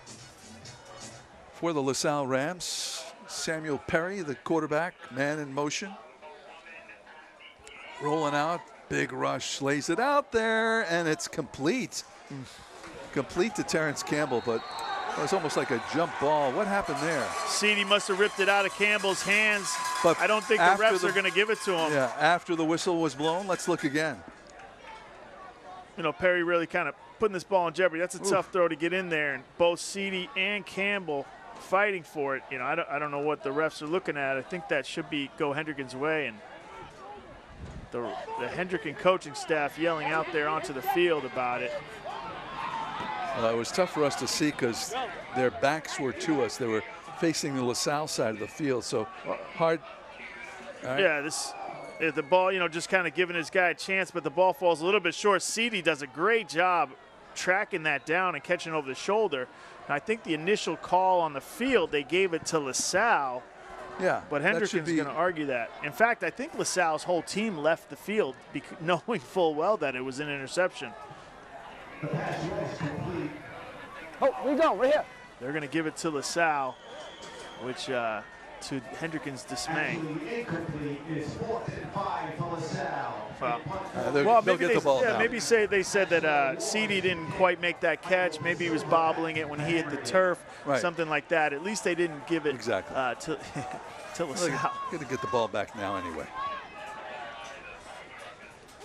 All right, Wallace back at his own 10-yard line. Snap, reels it in, gets it away. Ooh, good boot. That bounces and reeled in at the 35-yard line, and oh, man. Wow, what a hit, and it came very close to the sideline there. You could hear that all the way up here in the press box. Saw a helmet go flying as well. Let's look again. Donald Young takes to the sideline, and oof. Oh, big hit by number 27. That is Blaze Coogan. Big hit, everything he had into that hit, including his shoulder and forearm. Donald Young jumps right back up. So Hendricken will take it 1st and 10 here at their 46-yard line. You know, Hendricken, good field position again here. They capitalized and got 3 out of the last time they were afforded the ball at about the 45, and we'll start their offense again there. Dylan Lynch coming to the line of scrimmage. He's got 3 wideouts, an H-back, and a Seedy in the backfield. With a head of steam right up to midfield here on 1st down. You can see Hendricken's offense. They first and foremost, they want you to respect that downhill running from their tailback, Jeremy Seedy. And after that, they'll allow their quarterback to pull that, take advantage of some strong pursuit from the second line of the linebacking crew, and then they'll throw some screens out later on. All right, the ball right at midfield, 2nd down. 2nd down and 5.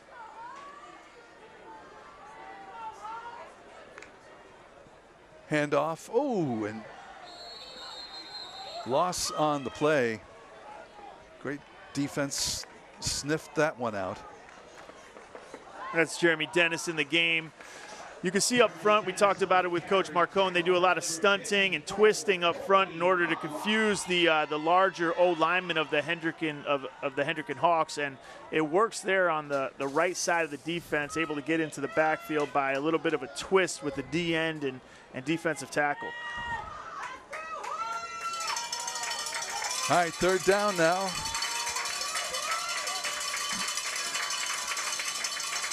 That's 7 yards to go for a 1st down. Ball on the 48-yard line. Quarterback Lynch looking over to the sideline. You know, he's taking a peek, see if they want to put a new play in the game. Quick pass and in and out of the hands of the intended receiver. Good defense there. Douglas Bickham on the coverage. Looks like he hit him right when the ball got there, and that's just an alert slant from Lynch to his wideout, and just thrown a little bit behind him. DB able to get his right hand over the top and into the the pocket of the receiver.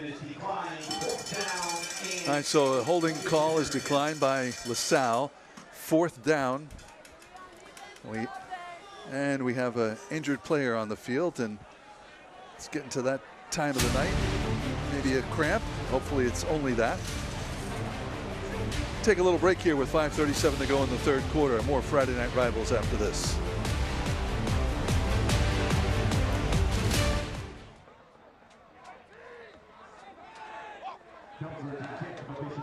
Ocean State Credit Union's Friday Night Rivals, local high school football every Friday night. Closed captioning sponsored by Cardi's Furniture and Mattresses, the brand you trust since 1928. Offering Nairobi's same-day mattress and upholstery eye delivery 7 days a week. All right, 4th down, back at his 35-yard line. Ready to kick this one away. Scott Belford. Ball bounces, 28-yard line. Takes a Hendricken bounce, and they'll finally down it at about the 24-yard line. So LaSalle will try and get something going here. 5:25 to go in the 3rd quarter. Frank Carpano along with Kyle Rowley for this Friday Night Rival game. We say it, and without exaggeration, that this is the biggest high school football rivalry in the state of Rhode Island. 2 private schools, Bishop Hendricken, located here in Warwick, Rhode Island, and LaSalle Academy in Providence, Rhode Island, get together annually at least once, and often in the postseason, in addition to their regular season game. Coach Marcone, talking with us, was quick to point out, just because you win that regular season game does not mean you are going to win the Super Bowl game. In fact, they've lost to Hendricken twice in 2000. Oh, here we go. Nice run on that play by number 11, Terrence Campbell, up along the sideline. And that's a 1st down after a pickup of 16 yards. Yeah, they changed it up a little bit. They put him out in the slot, give him a screen, and see if they can get him in space a little bit. Trying to let him use his speed. He's got that track speed, top-end speed, a guy that has offers from West Virginia and other local schools. Perry, handoff. Goes to Campbell. Campbell left side, still working. Looks like he's going to pick up 9 yards on that play. You know, we asked head coach Jeff Marcone of the Rams, about this game and about these teams, and he said both teams, and this was interesting, he said both teams have a respect for excellence. Yeah. Certainly evident. He also said it's a rivalry of respect. I think over the years, Coach Croft and Coach Marcone have developed a friendship, and they even talk to each other. They obviously go through a lot of the same things, coaching 2 very similar type teams and schools with similar histories. 2nd down. And the pitch, and that goes to number 10, Tamoy Stitchell. Stitchell is dragged down, and looks like that could be enough for a 1st down. Yeah, both coaches were saying, how much they love the game and how much they don't really like so much the lead up to the game, and all of that goes into it with, more calls than usual, requests for tickets, that type of thing. They're happy to get to this point where, they can finally focus on the game like they are here tonight. Yeah, absolutely. These big games come with just a little bit more that it draws your attention away from the X's and O's, including me and you calling them, trying to get insight into players and statistics and strategies. Yeah, they're always very generous with their time to make sure that we have all the information we need. Campbell looking for room outside, and after a pickup of 5 or 6 yards is dragged down. So still plenty of time for LaSalle to get back into this thing. And we have a flag on the play. Personal foul, face mask, defense. All right, that'll tack on some yardage for LaSalle.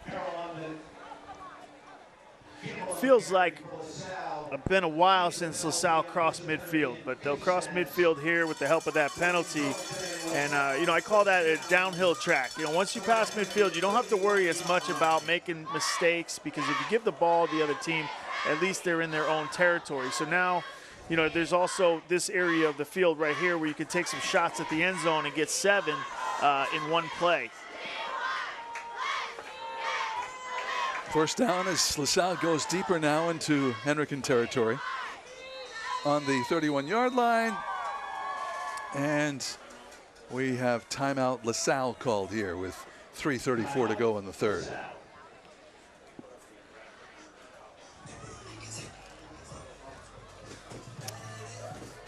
Well, during the fourth quarter of tonight's game, we're going to be selecting the South Shore Village player of the game. I don't want you to reveal it, but do you have one in mind? I don't. I think it's too early to tell. You know, obviously Hendricken, the further we get into this third quarter, I like to pick a guy on the winning side, so I'll lean that way. But there's been some great plays in this game. It's going to be tough. All right.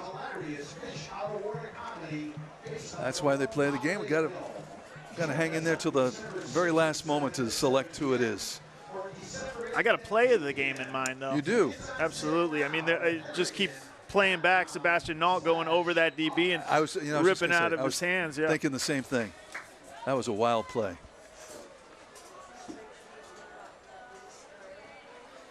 All right, after the LaSalle timeout, first down, looking to throw, letting it go, and that will go incomplete. Sam Perry airing it out into the end zone for an incomplete pass. Yeah, absolutely. And that one, you know, way out of the reach of any would-be receiver. It strikes me that, you know, he's a coach's son, and you like to see that over staying, holding the ball too long and taking a sack. You know, if the timing's there, throw it, give your guy a chance in the spot. If he runs the wrong route and you think in corner he goes post, at least the ball falls to the turf. It's not an interception or a sack, because that's how you lose games.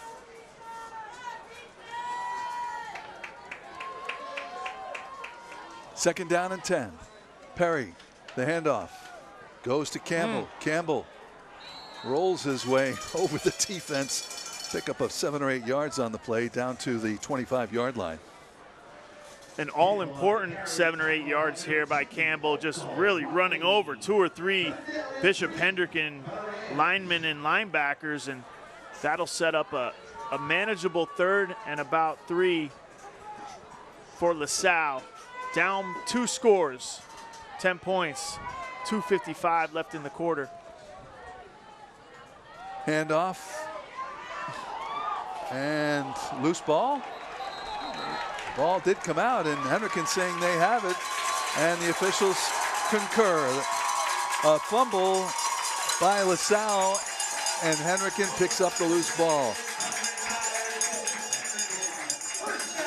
Big hit there by number 11, looked like Dimitri Johnson. Got a hand on it, swung his arm in there, and ball up on the ground. Hendricken comes up with it. That is a huge play in this game, because we are deep into the third quarter, 2:43 left, and LaSalle was setting up to score there, at least for a field goal, and now the tide has turned. Hendricken takes the ball back.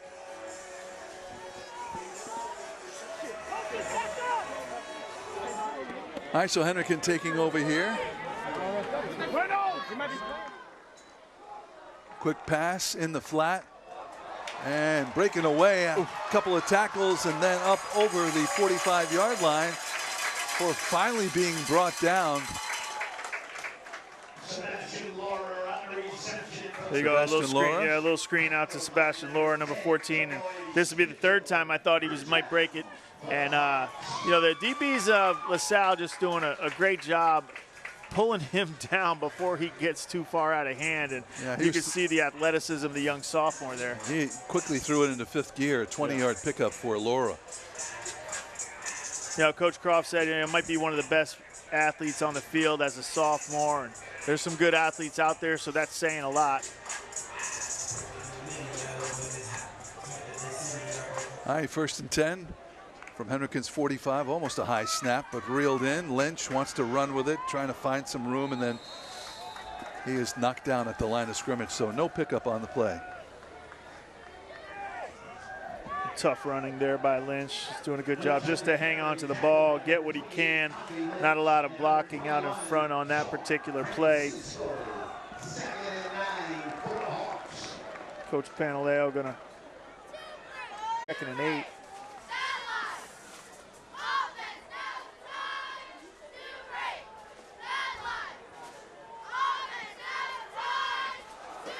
Hendricken with 4 wideouts in the game. They've got a bunch of trips set to the top.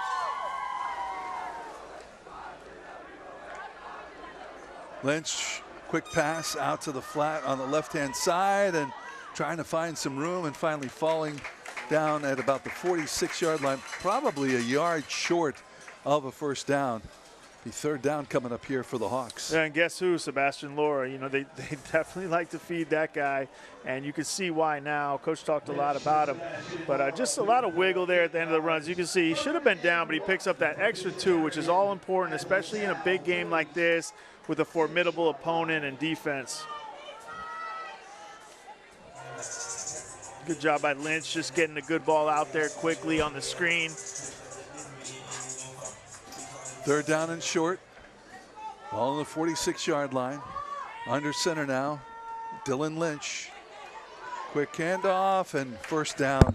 Lynch helping him out at the very end there for an extra yard or 2. And that'll move the chains. That's the benefit of having that big offensive line in front of you. 4 returning starters for Hendricken, and that front 4. 4 out of 5 of those guys are started last year, and they'll push forward and get you that all-important first down when you need it.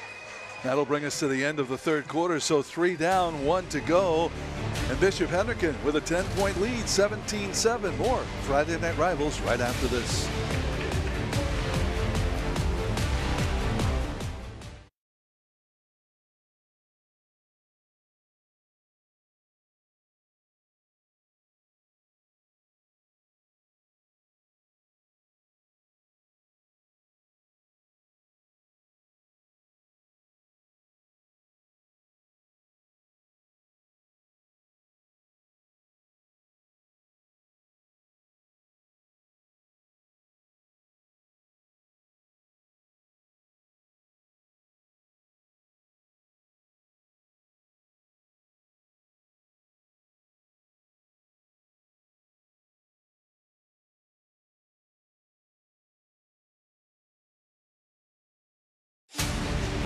And welcome back to Bishop Hendricken, 17-7. The Hawks leading the LaSalle Rams here as we get ready to start the fourth quarter. We see the cheerleaders there doing their thing, and we want to thank Medici Italian Kitchen for doing their thing, providing a meal for the crew tonight prior to tonight's game. And just to be consistent, once again, Kyle? Not offered any Medici. Well, we never get to it in time. I got here early It's today. so good that, you know, it goes quick. All right, this first play of the fourth quarter, and that goes down inside the 30-yard line as Hendricken now moving in closer to putting more points on the board here, leading by 10. Well, both Coach Croft and Coach Pantaleo said they were going to give Laura the ball, but we didn't know it was going to be in this amount of doses. He's making big play after big play for the Hawks and puts them in scoring range here. About the 25, 26-yard line.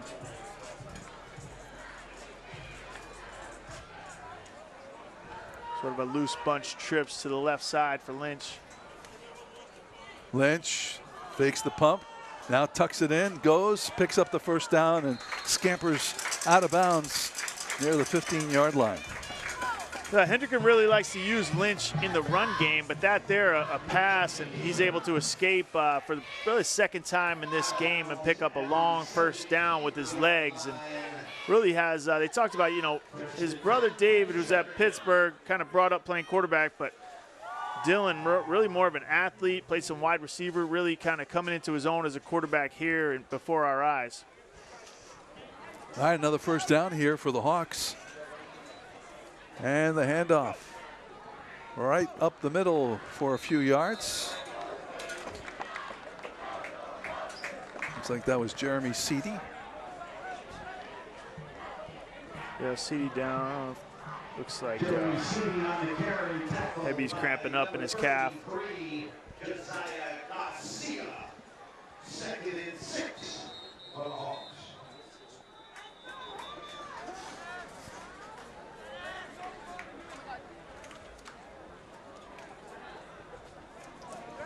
All right, so got a little bit of a break here.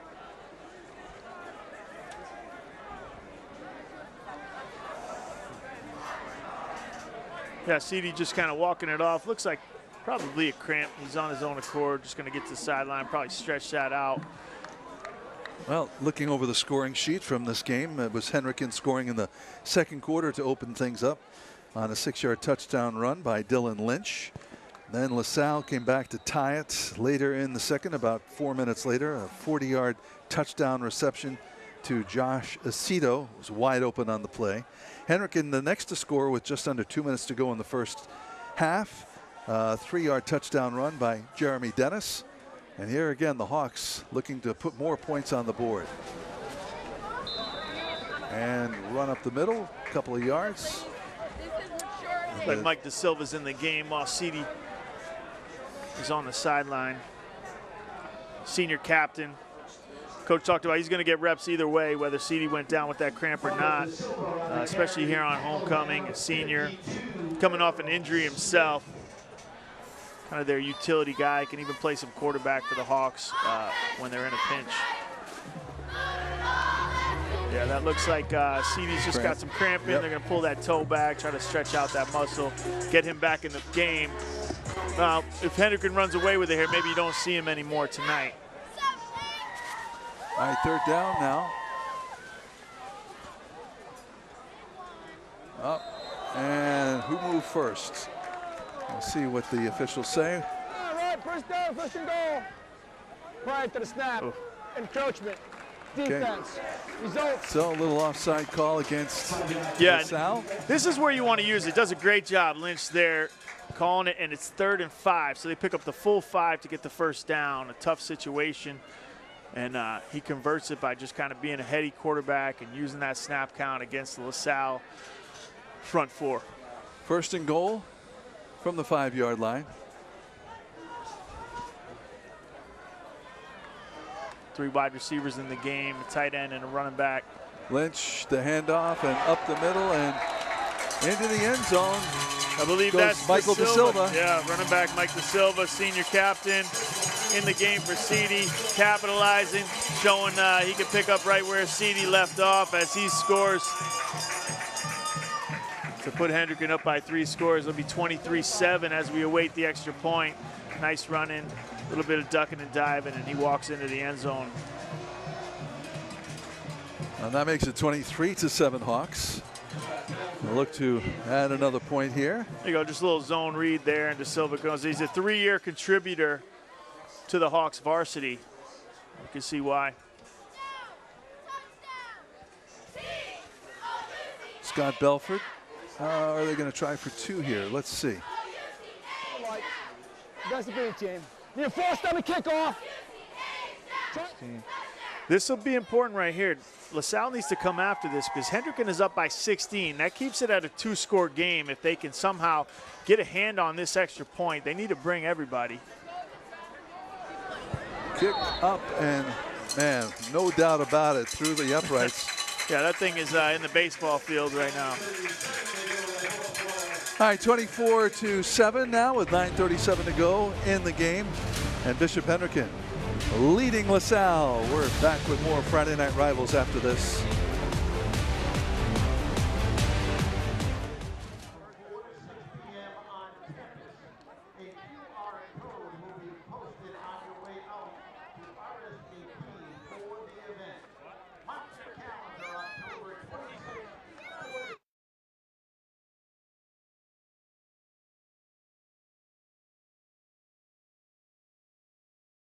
Ocean State Credit Union's Friday Night Rivals, local high school football every Friday night. Closed captioning sponsored by Cardi's Furniture and Mattresses, the brand you trust since 1928. Offering Nairobi's same-day mattress and upholstery eye delivery 7 days a week. Welcome back to Bishop Hendricken. The Hawks 24-7 now over the LaSalle Rams in this annual rivalry game. 9:37 to go in the game. And Belford with the kickoff down the right side, the 15-yard line, and running it back come the Rams. Ooh, and dragged down at the 34-yard line. So look ahead to next week in the schedule. And for Bishop Hendricken, they head back on the road. They'll be at, let's see, at Barnstable High School. Another one of those out-of-state games that Bishop Hendricken has booked for this season. Another step in the learning process for this team. But they stress the importance, Keith Croft did, you got to win the Rhode Island games, and they're on their road to doing that here tonight. For the LaSalle Academy Rams, after this week, they are back home. Next week, they'll be taking on St. Ray's. And on first down, little pass, and a flag flies after that play to Terrence Campbell. Let's see what we have here.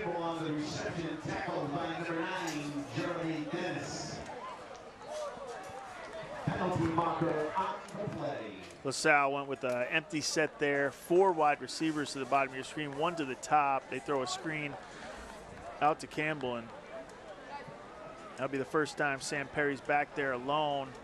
They trust him to kind of, obviously you're going to wing it, throw it downfield, throw some screens when you're in that empty set. This time looks like he'll have Campbell in the back. Red ball, unsportsmanlike against the offense. 15-yard penalty. All right, frustration setting in with Second the down. LaSalle Rams. Called for unsportsmanlike conduct, which I believe that's maybe three of those tonight. It's just unfortunate, you know, because Hendricken's really starting to get a grip on this game. 3-possession game, just barely 17 points, and now you're not only playing Hendricken, but you're playing against yourself. Because if LaSalle scored quickly on this drive, we could say it's still a game.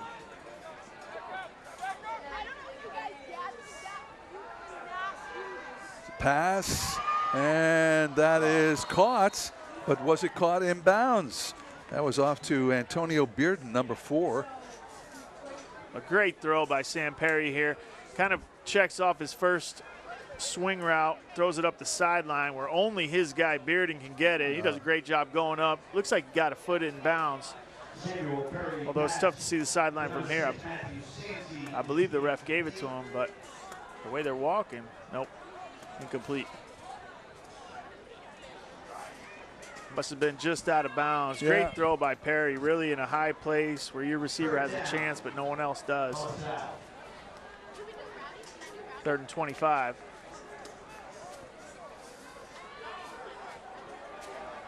Perry calling signals, looking off to his left. And that is complete. Terrence Campbell. Campbell running and pushed out of bounds at the 40-yard line. And let's see, we have a little activity over there on the LaSalle side of the field. Absolutely. Sophomore Sam Perry does a good job, just throws the out. They run everyone else off. Give it to Campbell. Give him a chance to get you upfield and give yourself a manageable 4th down. It'll be 4th and about 6 here. All important play for LaSalle as they trail 17 in the game. Looks like Hendricken's really crowding the box right now. So man-to-man coverage on the outside. Perry looking, throwing, and that will go incomplete. So Hendricken will take over on downs. Yeah, just some poor timing there between him and Campbell. It looked like he was trying to throw a wheel route up the left sideline, just kind of a little bit too far out in front of the All-State running back, number 11. He's wearing number 11 tonight. He ordinarily wears a different number.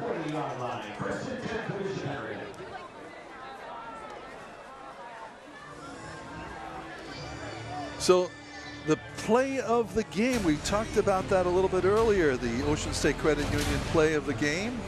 Well, here you go. If it's the one I thought, Lynch throws it up the sideline, and what should have been an interception turns into the biggest gain of Hendricken's day, where Sebastian Nall goes over the top and rips it out of the defender's hands, and that sets up the first 7 points.